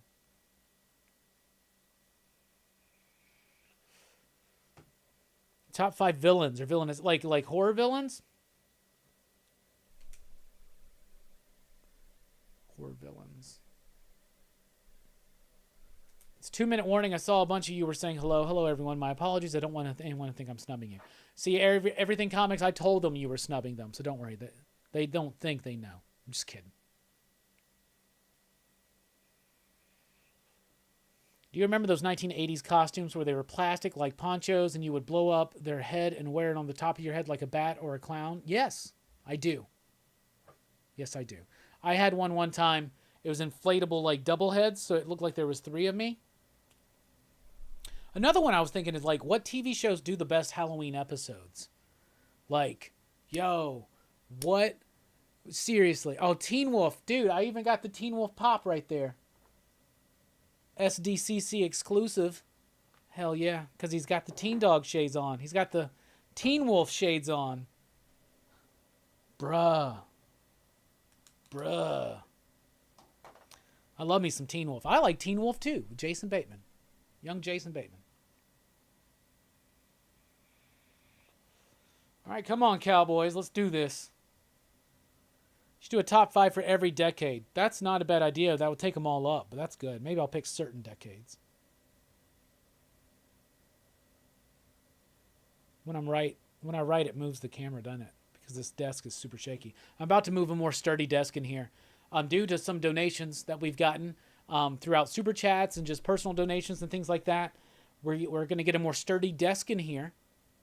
And this room is almost finished. Once that desk comes in, this room will be finished with the renovation. We now, if you notice in the Mulan review, we were able to film on the other side of the room, and I could do it again right now. There's nothing to move out of the way. Everything is crisp and clear in here. So I'm really excited about that. Then the new set, which is out there, is still bare right now. And I got one of the cube shelves ordered. We'll probably need a second one. That may take a little bit more time to get going. And then that gets filled up. Pablo takes his permanent residence there. And then we have the third set, basically, accounting for the idea that technically there are 2 in here because we can go in that side of the room now for the first time ever in this iteration of Huntsville Addicts. That's super cool. And I'm excited to get the podcast going again. Plenty of room for the podcast in here again now. The Simpsons are probably the best at doing Halloween episodes. I would also throw out Buffy the Vampire Slayer and, no lie, Roseanne. Roseanne, when I was growing up, I loved it. Every year I would look up, like, when is the Halloween episode coming out? I would scour the TV guide. This is pre-internet days. And Roseanne had some of the best Halloween episodes. No lie. They had some clunkers, but top 5 Halloween costumes. That's cool. So I used to do a show called Rockin' with Rockin Robbie. And that has kind of almost inadvertently merged or became this show, Rockin' Robbie Live. Now, Rockin' with Rockin Robbie, I had with Rockin' Robbie, I would have guessed it was a podcast. And every year we did a super spectacular Halloween special. Haunted Halloween special. And we stopped doing them like 2 or 3 years ago, but we did like 6 or 7 in a row. And I feel bad that we broke the streak, but I'm thinking about doing a Rockin' Robbie Live version of that this year, where it's me and some of the excitable PCP crew, and we just do the bits. And I think we're going to do that this year. Because why not add another thing to do? It's the Great Pumpkin Charlie Brown, always something essential to watch. The only Charlie Brown special that I own. I need to get the Christmas one. Do I have a box set of every single one of them? Can I just get that?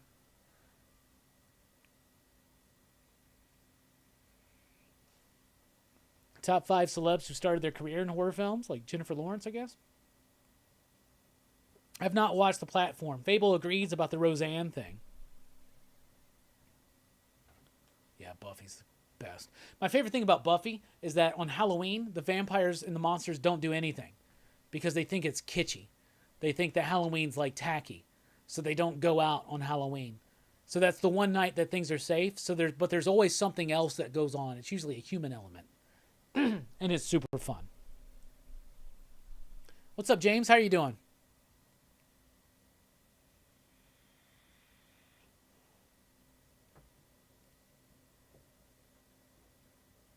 Cowboys, man. I'm on a commercial now. I don't know. I'm sure I have lag. The thing is, when you watch a movie, or not a movie, but when you watch a sporting event live, you never know how far behind you actually are, and it can mean everything. Like last night, when we were on, was it last night? Or was it Friday night? Whatever night we were on, it was last night, I think. And I'm watching the Lakers game, and like Strickland's like way ahead of me.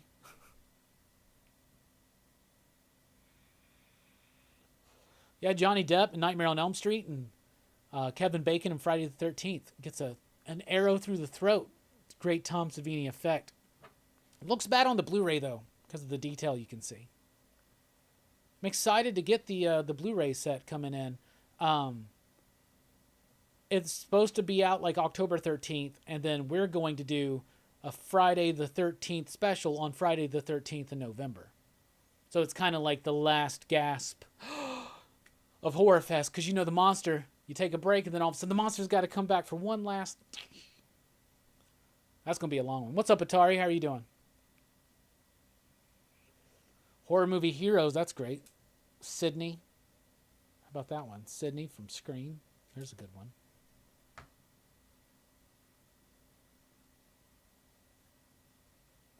Bob, did y'all get to do a coffee and comics video this weekend? Are y'all doing the variant issue? The variant issue. Are you doing the variant one tomorrow morning? I was trying to tell everybody to make sure to watch out for it. I just want to make sure it got filmed.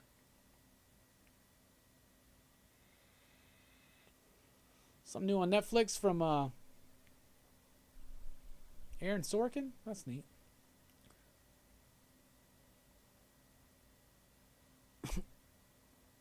What? Cowboys in the red zone. Man, you know you're ahead of me. What are you doing to me? So what's about to happen? Yep, Zeke. That's what's about to happen. There you go. Okay, cool. Thanks. Thanks for the heads up. But oh, we got a top 5 that we're doing. What else you guys want to talk about? Nah, I've never watched Castlevania yet. I watched like the first 2 episodes one time, but then I never finished it. I never continued it. I've always wanted to, but I just never have. And I've always wanted to because I was always a Warren Ellis fan. I know he was involved in that show in those seasons. And I hear good things for it. Like Drew Matson, is a big fan of it. He's a member of the Excitable PCP crew. There's a flag. I hear Beetlejuice 4K is decent. I bet. What's up, Jim? Jim Mint Collectibles is here. Yo, yo, yo. How you doing, buddy? Jim, you into Halloween? You into horror movies? That's what we've been mostly talking about this last little bit. I'm watching the Cowboys game. What was that flag about?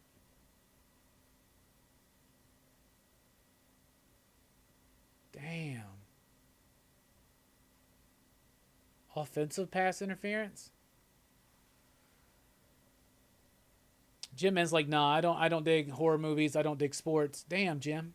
He literally just likes statues and Mortal Kombat and comic books. I'm just... What's up, buddy? How you doing? I didn't get to catch your stream earlier today, man. I got busy. Have I ever read any Alterna comics? I read some. I really liked The 12. The 12 is one I really like, and I like Tinseltown as well.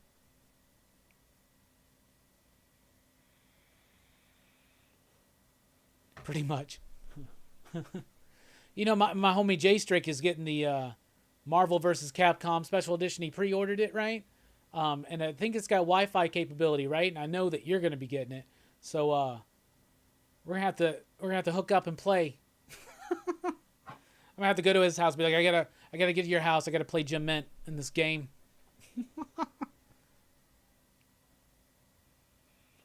Have you ever played the NBA Jam one online? How's that work? Is it good? Anyway, are you gonna read The Possessed from Steve Niles? Yeah, that's one that's coming out this week, right? I never got to read the final issue of The Grieveling. I'm not very good at Marvel vs. Capcom either. I'm good at this, like, Street Fighter characters that I know, because they always put one or two that I know, but there you go.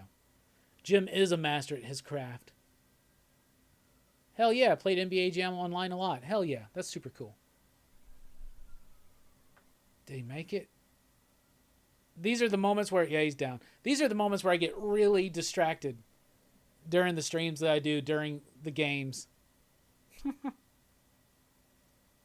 I was really worried. I got it playing on my computer. I was worried that it was going to affect the stream in some kind of way. So far, it doesn't seem like I have any problems, so that's nice.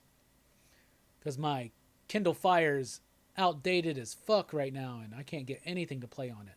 Except for MLB TV and YouTube. Have you seen episode 1 of the death metal animatic soundtrack? They got Zack Wild, and no, I haven't. That sounds neat. I know that they did like an album for the first metal, so that seems cool. Where to start when it comes to Lobo in the comic books? See, I've never been a big Lobo fan. That would be a question to direct to Perry Comics, especially. But I would say go back and read, like Fable said, Lobo's Back. That's one, like, the stuff from the 90s. It seems to be like that's the golden nuggets of Lobo, is to read that stuff. I've only really read, like, his appearances in Superman and stuff like that. Of which Man of Steel number something, that had a really cool cover where it came with, like, little decals where you could make your own cover of Lobo and Superman fighting. Anyway. Yeah, that stuff, like the Giffen stuff and all that weird, absurd stuff from the 90s. There was a bunch of miniseries and one-shots, so that's probably a good place to start. Some of those. Lobo's Back. Let's just try that one.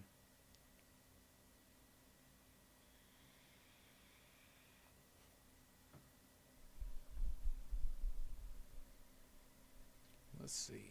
I have Tales from the Crypt soundtrack on vinyl. Oh, that's really cool.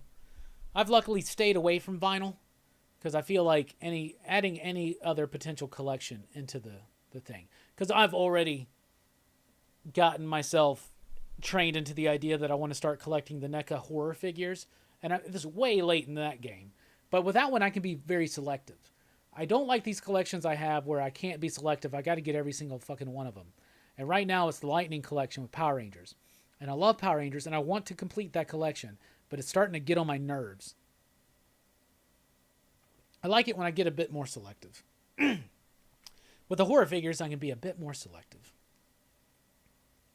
Yeah, don't read Cullen Bunn's Lobo. That's kind of the general consensus.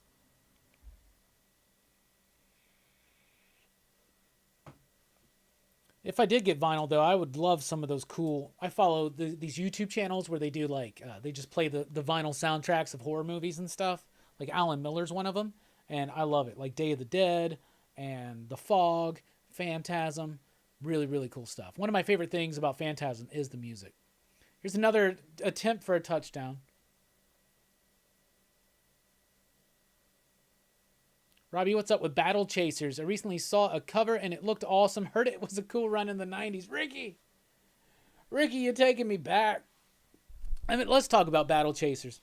Battle Chasers was Joe Mattiera. It was from an imprint at Image called Cliffhanger. And it was Joe Mattiera, J. Scott Campbell, and Humberto Ramos.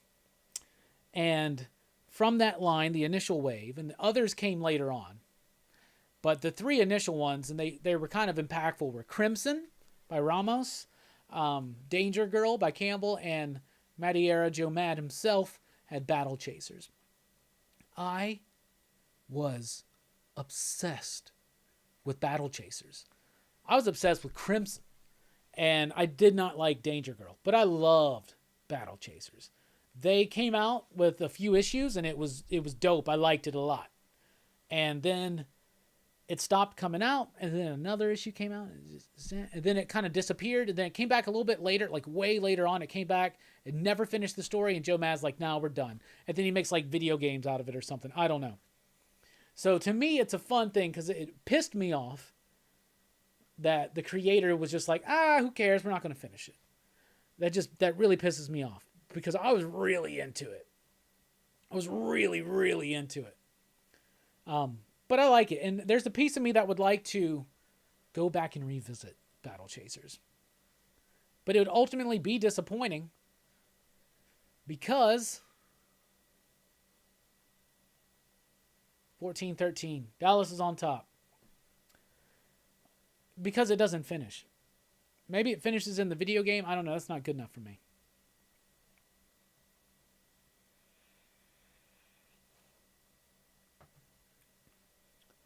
The Shadow Weaver box art bugs me just a little bit. It was a She-Ra character, not Masters, just saying. Well, yeah, you're right about that. But so was Hordak and all that stuff, right? But the Horde appeared in Masters as well. But, like, I love the Horde. So the packaging doesn't bother me because I like how they're replicating the original one. It seems like she would go right along with the Horde. That's one of the reasons why I got her. Plus, this was just a collection I was getting into. But some of them I didn't get, you know. But I wanted a Shadow Weaver because I wanted to add her to my Horde collection. So yeah, I'm excited to have her. But the Horde were mostly featured in She-Ra. But they did like the boy versions of the Horde, like on the Masters line, and then the female characters they saved for the She-Ra line. I don't have any of them. I don't have any original She-Ra figures. I'd like to get the ones from the Horde though. I really would. I've always been fascinated with this. Hordak looks so badass to me. Loved it.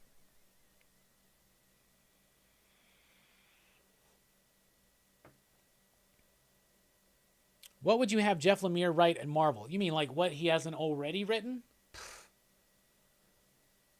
What would I have him write at Marvel? Well, I'd like to see his take on the Sentry again. He had a really good run on the Sentry, so I'd like to bring him back on that. But somebody that he hasn't done, I gotta think about this for a second. Punisher? Ghost Rider? I'll go Punisher, maybe Ghost Rider. Hell yeah, Dallas up by 1 at the half. That's super cool. That's super, super cool. That's what I'd have him work there. Have some original VHS He-Man still. Hell yeah, that's super cool. It's halftime. That means it's halftime here. We're going to take a quick break. We'll be right back, y'all. Thank you so much.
And we are back here at Rockin Robbie Live. What's up, everybody? Back again. I'm Rockin Robbie Billups. Join the PCP Army, the official Pop Culture Philosophers Facebook group. Follow Pop Culture Philosophers on Facebook. Might as well follow us on Instagram. You can follow me on Twitter at @TheRockinRobbie. And you should check us out at popculturephilosophers.com for podcast blogs and a whole lot more.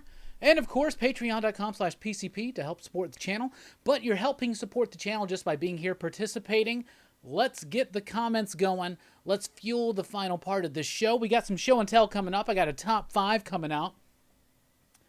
Tonight we'll be talking about top 5 favorite 1980s vampire movies.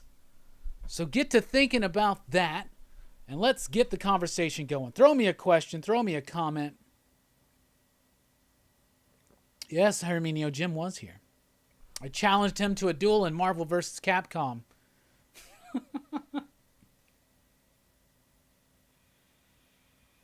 He accepted. I won't challenge him in Mortal Kombat, though. I'm scared to. Plus, I don't have access to a... They didn't do that one with, what is it, Wi-Fi capability? Whatever it is. Anyway, how are y'all doing? Smoke break, you know it. Jeff Lemire on Fantastic Four would be interesting. Yeah, that would be interesting. He did do some X-Men. I wasn't a big fan of his X-Men run, but I really liked his Old Man Logan stuff. He did a really good Moon Knight run. He had a really great run on Sentry. I'm sure there's other things. He's had great work at DC. I mean, he does great work at both. He works better when he's doing more of his own thing, though, and he's not pegged into... editorially mandated continuity type things. He doesn't write explosive stuff like a Donny Cates or a Scott Snyder. He writes more internal type stuff. And so that more indie feel lends itself more appropriately to his work, I think.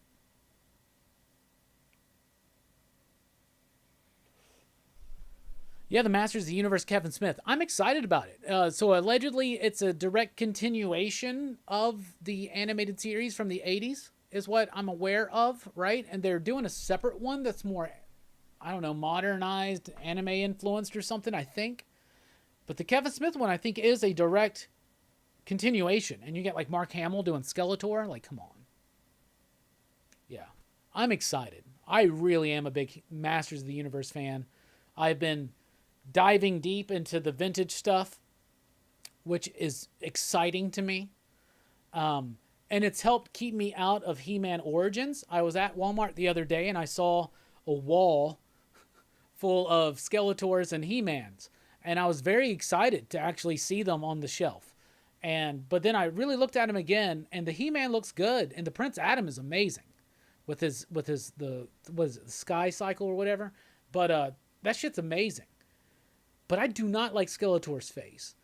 And I'm really focused on the vintage. In fact, I've got vintage stuff this week that I showed off on Horror Fest Backchat show and tell. I don't have it here. I need to bring that back in. I might have to take another quick break before we get to show and tell, because I want to show you guys here that didn't get to see that there. If you want to see some vintage Motu and even Turtles stuff. So, very cool. What happened to the Gwen Stacy run? I just don't think it's come back yet. I still think they're going to finish it, but it just hasn't come back yet. So that's right. Horror Fest continues on this Friday night. There's the lineup right there in case you haven't had it just ingrained into your head by now at this point. I keep showing it so often. This week, though, is Cabin in the Woods, the winner of the first PCP Army Horror Fest movie poll.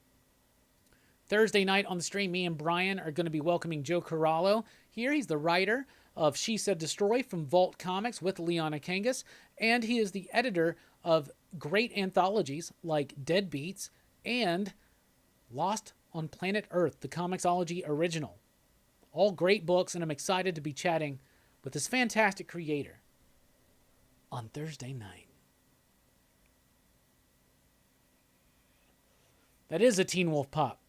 I would pull it down, but I found out last night that this is kind of sensitive, this whole area up here. And I have two very expensive Turtles figures up here. There's my Bride of Frankenstein, April O'Neil. And then I got this one, This is the most, if you guys really want to know, and this surprises me, but this is the most expensive on-card figure I have. And it's this one right here.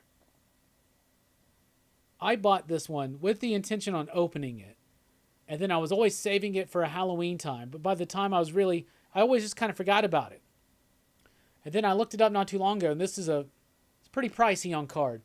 So I was talking to Brooks. It's like, what we need to do is I need to sell this, right? And then buy a loose one. And then make a little bit of money. But I also just really like having it. I do not have Raphael as the mutant. I do not have Leonardo as the Gill Man. Now, this was the expensive one when I got this. This was like a $70 one. And this one I got for like $20-$30. So this thing's worth a lot of money now compared to that. And I'm not weirdly stretching or nothing. I'm just like, honestly, like, isn't that crazy? The April's got a little bit. Anyway,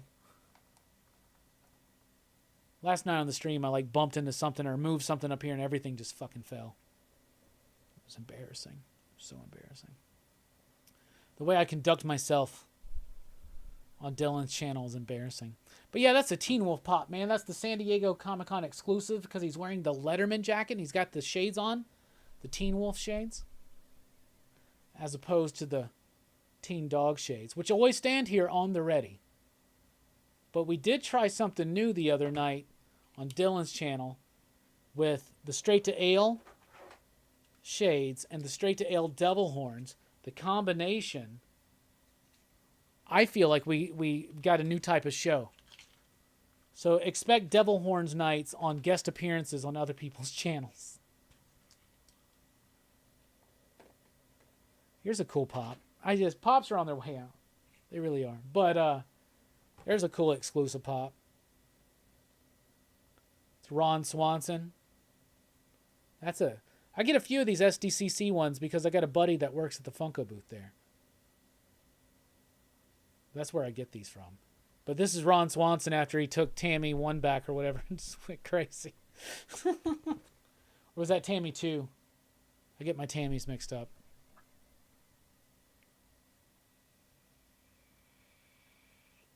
His name is Hellboy. All right, game's back on. Have fun. Let's see. I just wish they did an original He-Man story, an origin story.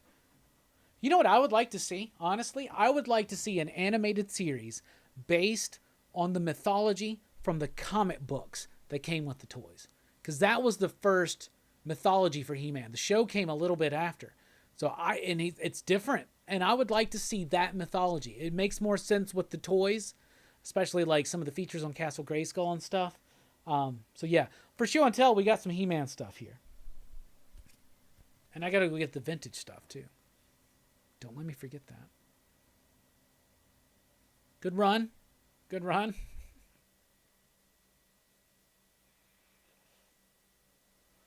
Fable, Fright Night, Lost Boys, The Hunger, Near Dark, Once Bitten. That's a good list. May have a lot of similarity with my list, buddy. Teen Wolf's 80s transformation was pretty dope for the day. It was. It's not quite as painful as the work that like Baker did on American Werewolf in London, but it's really good makeup, and I love the Teen Wolf films. So this year the focus is on mummies. There's not really a lot of modern mummy films, and we're not going to do the Brendan Fraser mummies because they're a little bit more adventure-y and less horror. So we'll have to do those on a separate time. But I think next year we're going, because last year it was kind of like Dracula, and this year's the Mummy. Next year I think we're going werewolves. And we're going to do the best werewolf films, even though we're doing the Wolfman this year. So that's poorly planned, to be honest with you.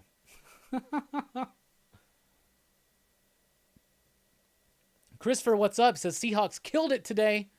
Defense must improve soon.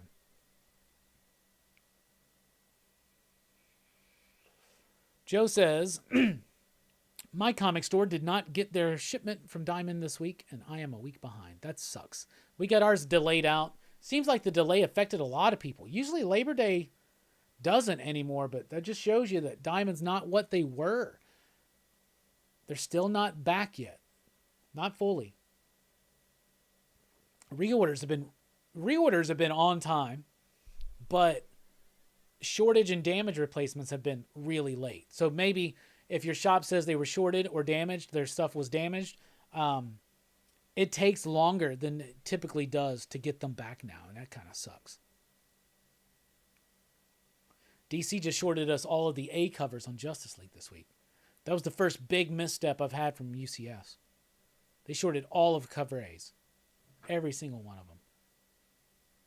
Other than that, there was only one damaged book. And they ship pretty much the same way Diamond does, but they pack them fuller. And all of their incentives, they bag and board and they put in a mailer in a box. Yo, that's dope. All the incentive ratio variants, they come in very nice from them. For the most part. Ricky, I wish I could tell you more about Heavy. I've had it in my inbox for a couple months now, and I've just not been able to get to it. I'm sorry. It's been a lot of crazy stuff this year, but I know it's supposed to be really dope, and I need to read it. And, yeah, it's too late for an advanced review, but definitely one to be on the lookout for. Max Bemis, working with Vault. I'm excited. He's done some great books. Polarity is a great one that he did. Polarity and then Oh Kill Strike. Those two books were amazing from Max. So definitely check those out. Damn, bro. Yeah, and this week there's going to be some problems in the northeast, east coast area with Marvel and their printers. They didn't get everything printed on time. There was some kind of malfunction or something, delay. So some shops are going to be short some Marvel books. I think mostly in the northeast of the United States. Found Canto, number 3, 4, and 6 in the dollar bin today was geeked. Hell yeah, Stefan. Yeah, and the fires on the West Coast are causing problems. The Justice League Death Metal tie-in is good. Y'all want to do it? I'll do a weird stretch. I got to go get those He-Man figures anyway.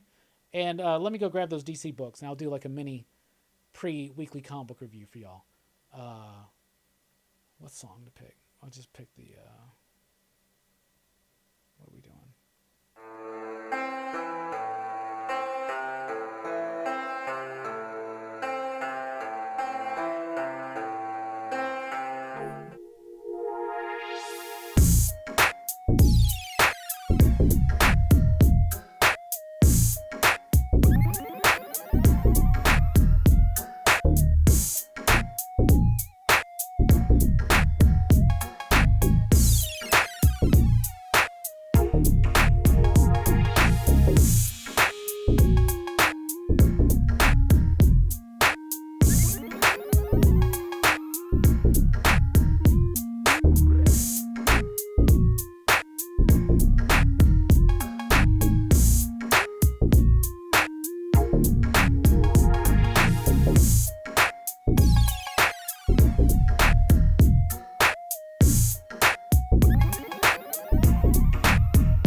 right, I'm back. Sorry about that break, but I felt like it was necessary. So we're going to do like a mini pre-weekly comic book review here. We're going to do a DC review. Because why the hell not? I read them.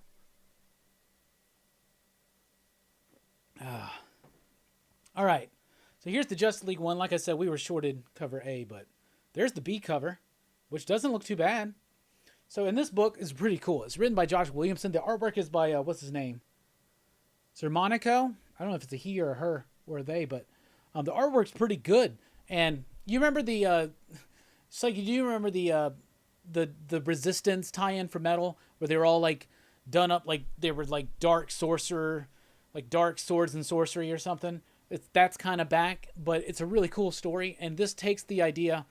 So you remember in Trinity Crisis, well, first of all, in Death Metal #3, the idea was that they had all these different things launch off.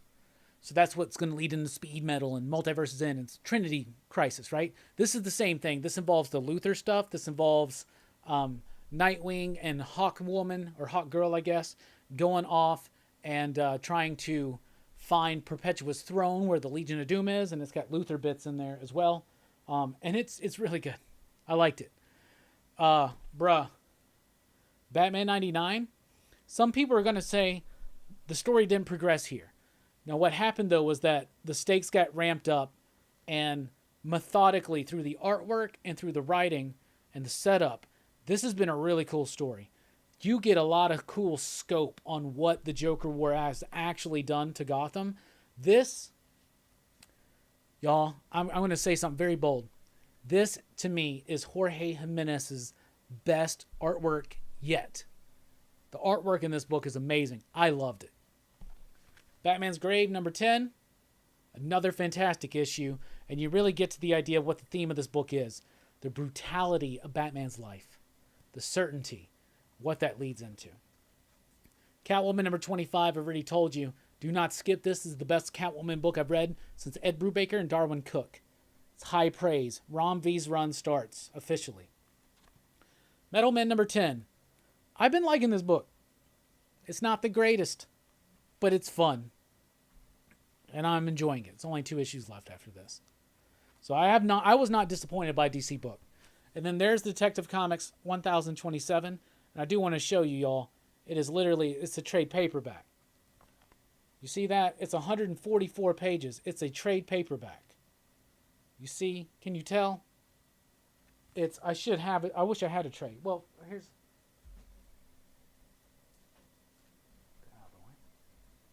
here's the deluxe edition of Killing Joke. Did y'all see what I'm saying? It's a trade paperback. 144 pages. But it's really good. You got some really, really cool creators in here. So you got Peter Tomasi and Brad Walker, Brian Michael Bendis and David Marquez, Matt Fraction and Chip Zdarsky, Greg Rucka and Eduardo Rizzo, James Tynion IV and Riley Rosmo, Kelly Sue DeConnick and John Romita Jr. All of those are dope stories. Marv Wolfman and Emanuela Lupacina.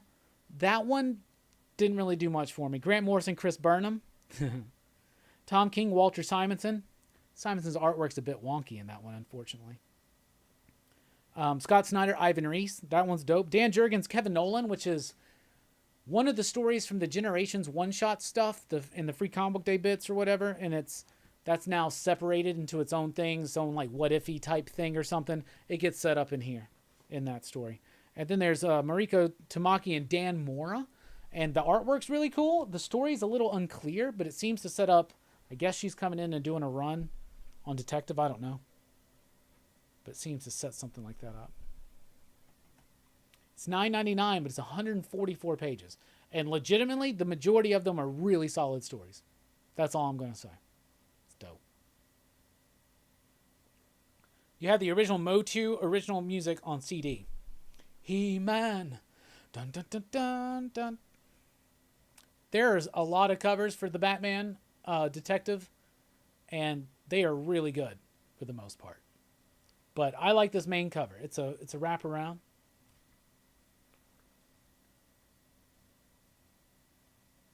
but I like it. I was disappointed that Morrison didn't have a thing in Detective 1000. I'm glad he does here. It's a really cool story that's about more like Batman's influence and less about Batman. But it's really, really cool. It's a fun one. I had a lot of fun with that one.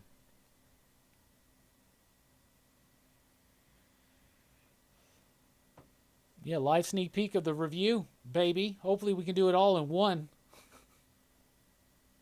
Hopefully. That's the plan.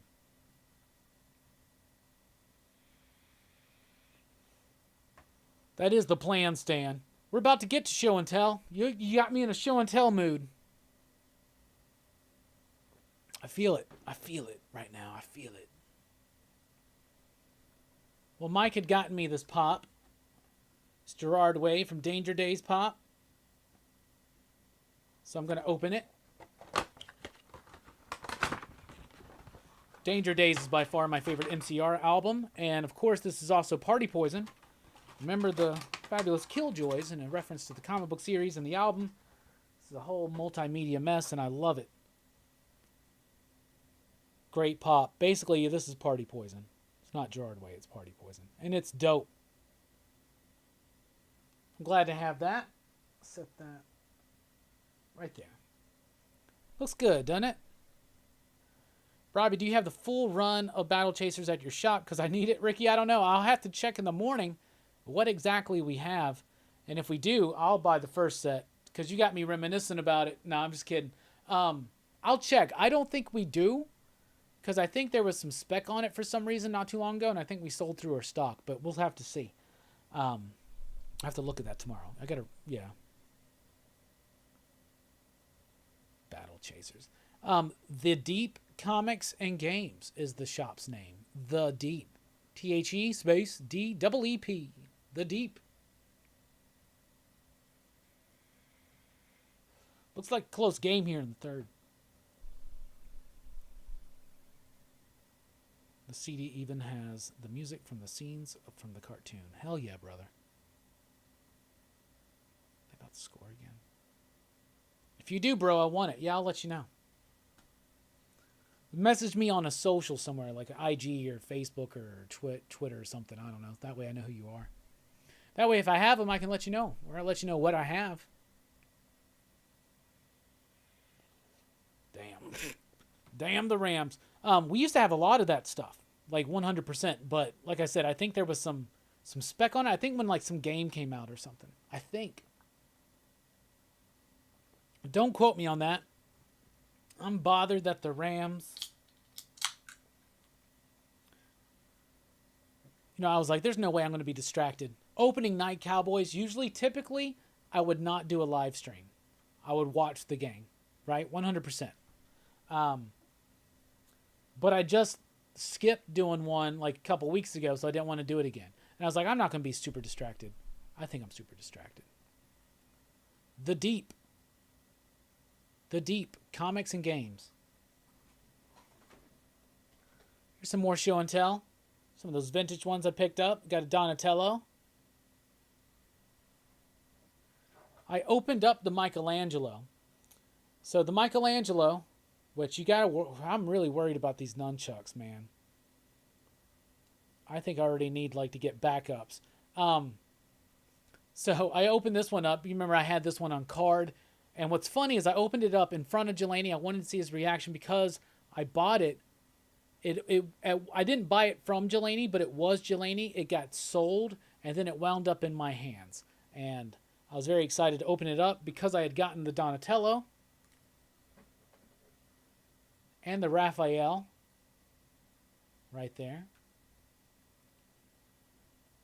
And they have their weapons except for Leonardo. Leonardo does not have his weapons, and he's kind of got a broken harness, but I already got a line in on a new one. And I upgraded my Slash to one with all the weapons. I had the other ones, but they fell into the box. I'm not going to dig them out. There's a General Trag. These are all turtles, obviously. Got a Baxter Stockman.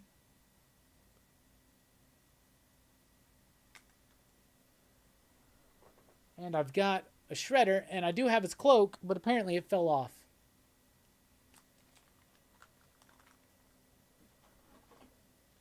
Got a trap jaw. OG with all of his parts. Man at Arms without the mustache. Hurricane Hordak. Missing all the attachments, but I got a line on one. And honestly, one of my favorite toys from when I was a kid, Stinkor. I don't know why. And he still smells, and Mike told me it's because he had to fix the wobbly legs. He put a new band in it, right? So they're very sturdy now. And to do that, you have to heat it up, and apparently it stunk up his entire house. Reactivated everything. I have the comic book for that, too. So yeah, there's the vintage ones there. I picked up the Stratos from the Super 7 line, along with the Shadow Weaver. So there's Stratos. It's one of my least favorite Motu figures. Like, I'm about to get a vintage one, and it doesn't even excite me. But here's the Shadow Orco. This is basically the exact same Orco as this one. But it's like the Shadow version. I guess it comes from... it's an evil one. The evil Shadow Weaver captures Orco's shadow in an attempt to drain him of his magical powers. So this is Orco's shadow. And we're going to open this one right now. I did not open that cleanly. Not at all. That was a terrible opening, y'all. See what I'm saying? Do you hate it when this happens? Come on. You're embarrassing me.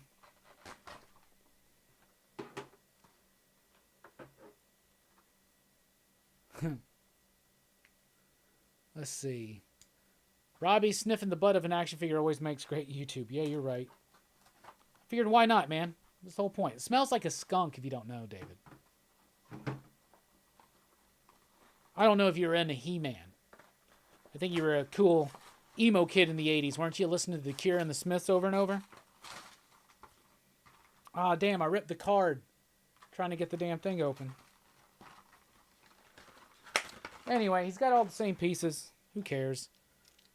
It's the same toy. It's just, I don't know why I wanted it, but now I have his shadow, see? It's like Peter Pan. I don't know. It's kind of dumb now that I have it. But whatever. Let's just put that one there and that one there. Why not, right? Why not have them? But I got one more thing, and I'm going to open it up. I like Orco, too. Nick, there you go, right there in the chat. That's the name of the shop. That's awesome, Ace. I've got the Cringer. I got Battle Cat. I don't have an original He-Man yet, but I got a line on one. I don't have Battle Armor Skeletor because I'm waiting to find one where it still works. But I do have a Tila with her staff and her shield and her headdress, right? Does Mossman stink? I don't know if my Mossman stinks. I have to check it out. But I don't want to boil that to reactivate it. But Mike told me that the Stinkor did not stink when he initially had it. But when he... Because apparently to put the new bands in, they all have these rubber bands in the legs. And they wear... Like, so now they're like breaking. Like, it's just like the way it happens. They're all aged now a certain moment. And they're all starting to snap. And that's why the legs are so loose when you get a Motu figure. But you can get... Somebody makes these bands... And you can replace them, and part of the process is heating up the plastic on the figure. And apparently heating up the plastic on him reactivated the stink. Damn, man. Come on, Cowboys.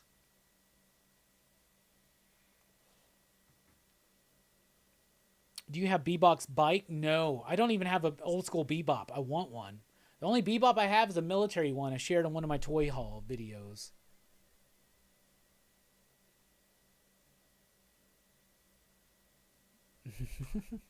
People tell me, nah, it's cool, man. Trust me, it's cool. I'm like, really, though? I mean, I could have got something way cooler. I mean, it is cool, I guess.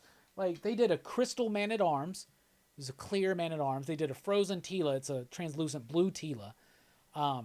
Brooks got those. I didn't get those. And they did a gold He-Man. Brooks got that. I didn't get that. But I did want the Shadow Orco for some reason. And I did get the glow-in-the-dark He-Man. In fact, it's... You can kind of see it right over my shoulder. I love that glow-in-the-dark He-Man. See, I don't have an old school. I need a Rocksteady and a Bebop now because I need a Splinter because I got Shredder and the 4 Turtles. And I have a Krang. I need a Casey Jones. I need an April. I don't have an April. The only April I have that actually is the Bride of Frankenstein one. I have a Thunder Punch He-Man. I love it. There's a great moment. I did a toy haul video with that one, and I'm trying to get it to work, and it hardly works, but it works sometimes, and it literally scares the hell out of me. Now, I know a lot of horror fans like the hack slash stuff, and it's one of the most ordered books at my shop, because we don't usually stock it, but people order it all the time. I should probably actually stock them. With the amount of people that order them, I should do that. I do not have any of the muscle figures. I really want to, but I don't. But yeah, I need a Bebop and a Rocksteady, Casey Jones, April. And then I'm happy, and I'll get the other ones as they come along. I want to get a Muckman complete because slime or silly sludge, right? But so I want a Muckman, and there's a few others I want. I got some that I'm going to be getting soon. The duck one, like was it Ace McDuck or whatever, and Genghis Frog or something like that. I got a few more that I'm getting. I hear Hack Slash is good, though. I have Battle Cat, but I need his head armor. I have an original He-Man, but I need a sword. I have a Battle Armor Skeletor, but I want an original. Would love to have Panther. I have a Panther. It's missing felt and pieces. It's not in the greatest shape, but I have one. I got a line on an original He-Man, but he is missing the sword as well. He's missing the sword and the shield. He has the axe and the harness, and that's it.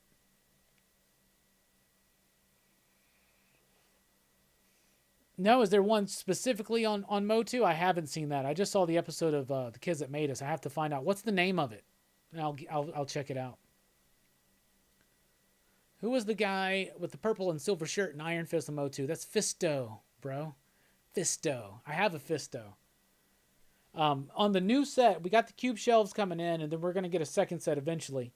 And the super chats really help us do that. But we're going to be... the Motu collection is going to be displayed there, I feel. Like on the top shelf. So I'm very excited.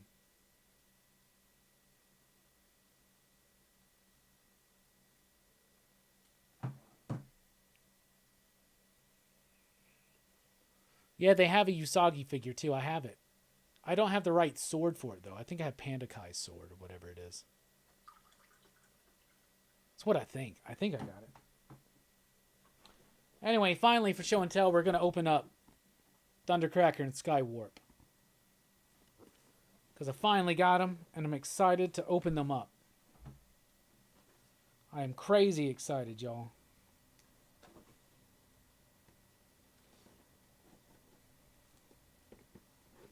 Crazy excited. I waited for these for so long, I got to give a big shout out to Mike for helping me get this. You'll hear that a lot from us at the PCP crew. He is pretty much our toy supplier. 100%, y'all. The Usagi right now is in an area I can't get to. But I will.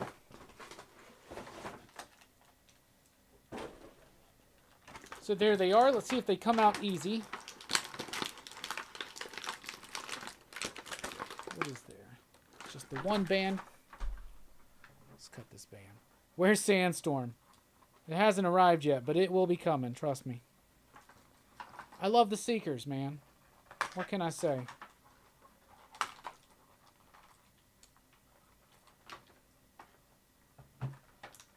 Yeah, Toys That Made Us is great. Yeah, they come out. Oh, yeah.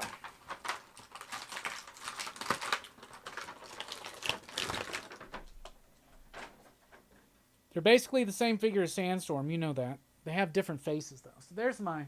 Not Sandstorm. Starscream. There's the Starscream.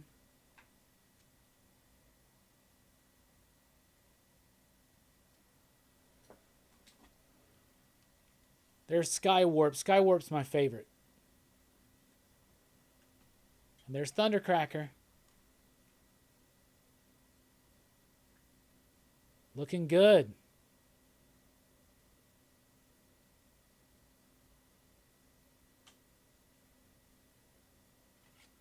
I like them. I'm excited. I'm going to go play with them and finish this Cowboys game. So get your final thoughts in right now if you have any final questions. We're about to wrap up the show. But before we wrap up the show, of course, we got to get to the final 9. Final 9. Continuing the famous battles. Spider-Man versus Hobgoblin.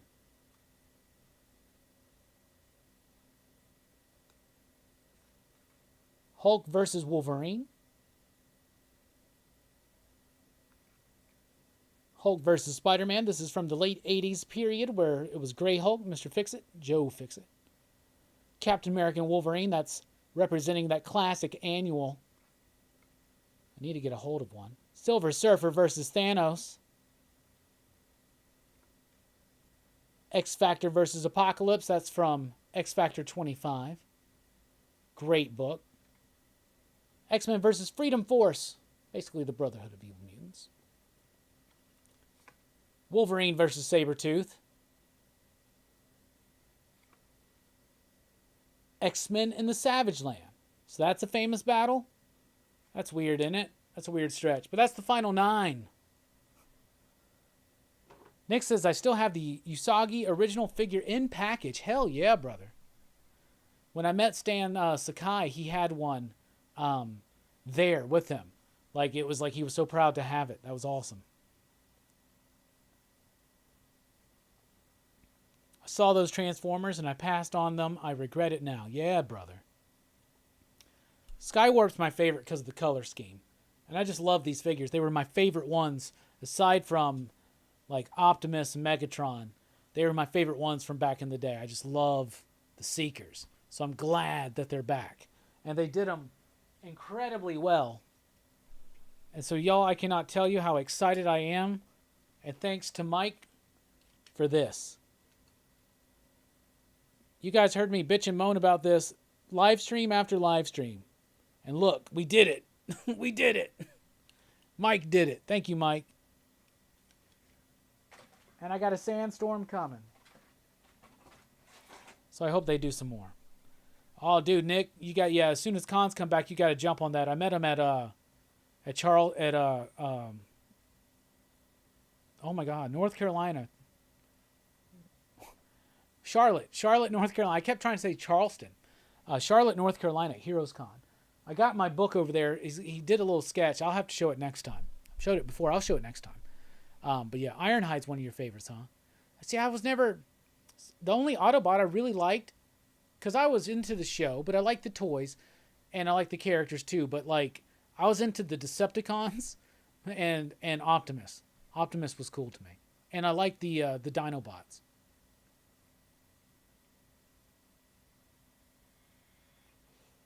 Yeah, they do.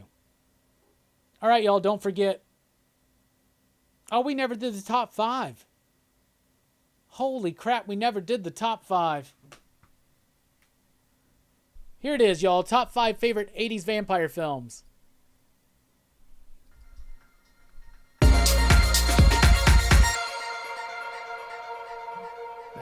That's me being distracted by the game. At number 5, we have Once Bitten, starring Jim Carrey. It's funny, it's silly, it's goofy, but I absolutely love it. At number 4, My Best Friend is a Vampire. This one has Robert Sean Leonard in it. It's kind of almost the same movie as Once Bitten, but a little bit different. Robert Sean Leonard, of course, was in House, and he was in Dead Poets Society, but I love this film. But then we get into some true fun stuff, and here's the thing, is all these movies are kind of got their own bit of humor. At number 3, I got Fright Night. I love this movie so freaking much. Great performances, a great tribute to just hanging out, even alone, and watching horror movies. I love it. And I've been in that situation where you're watching a horror movie, you're making out, and you just get distracted by the movie. At number 2, Near Dark, we'll be covering this next week. Not this week, but next week.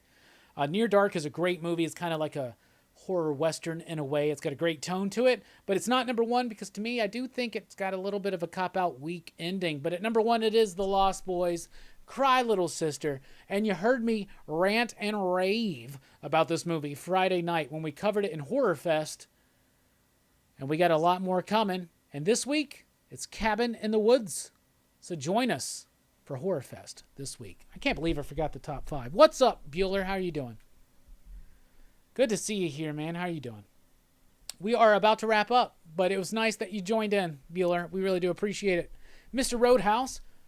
Bueller, speaking of Mr. Roadhouse, he's already agreed to do a Roadhouse movie review with us in November. So after Horror Fest wraps up and after it returns with the Friday the 13th franchise review, we'll be getting into that one.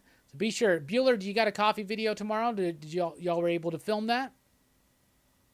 Because I was telling everybody to be sure to check it out about variants. I just want to make sure you guys did it.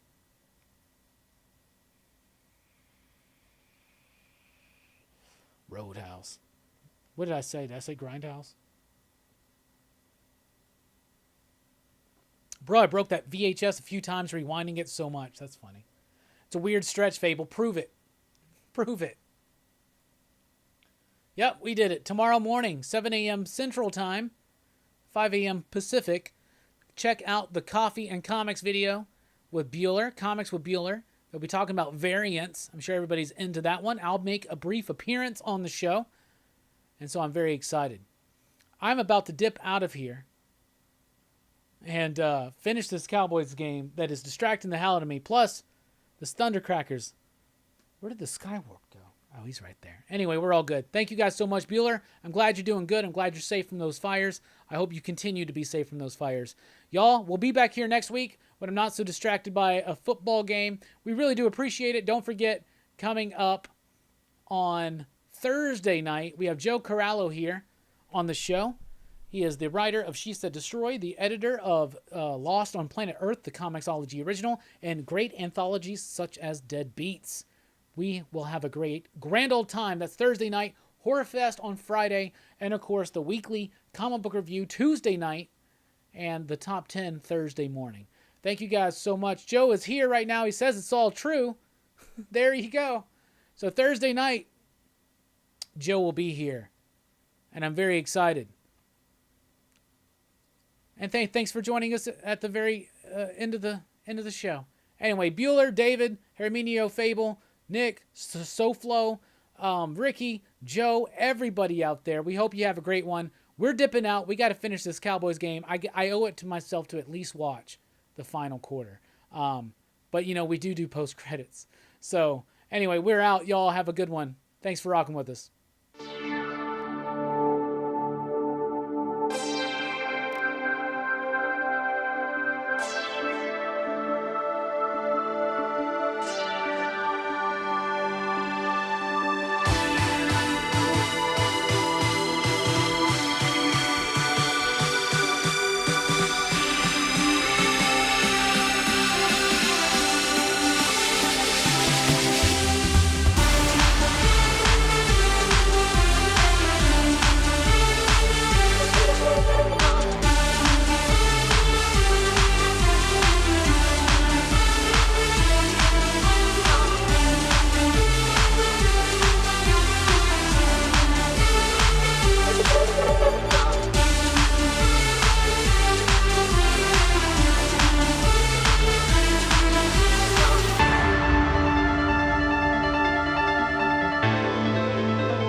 I'm really worried about that Michelangelo figure's nunchucks because as soon as I cut them off of the weapons rack and fold them over, they immediately started turning white.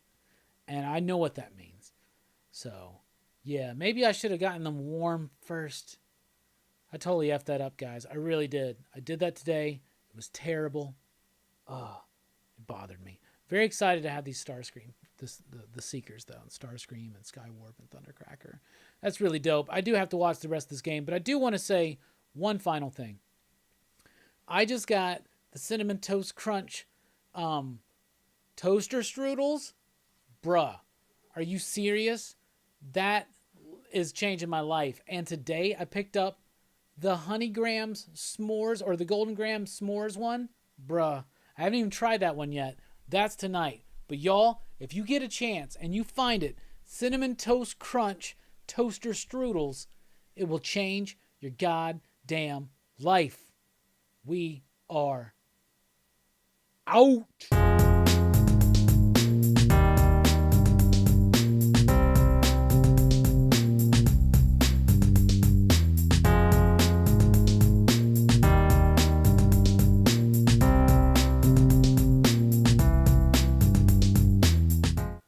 Station! Where'd it go? Station!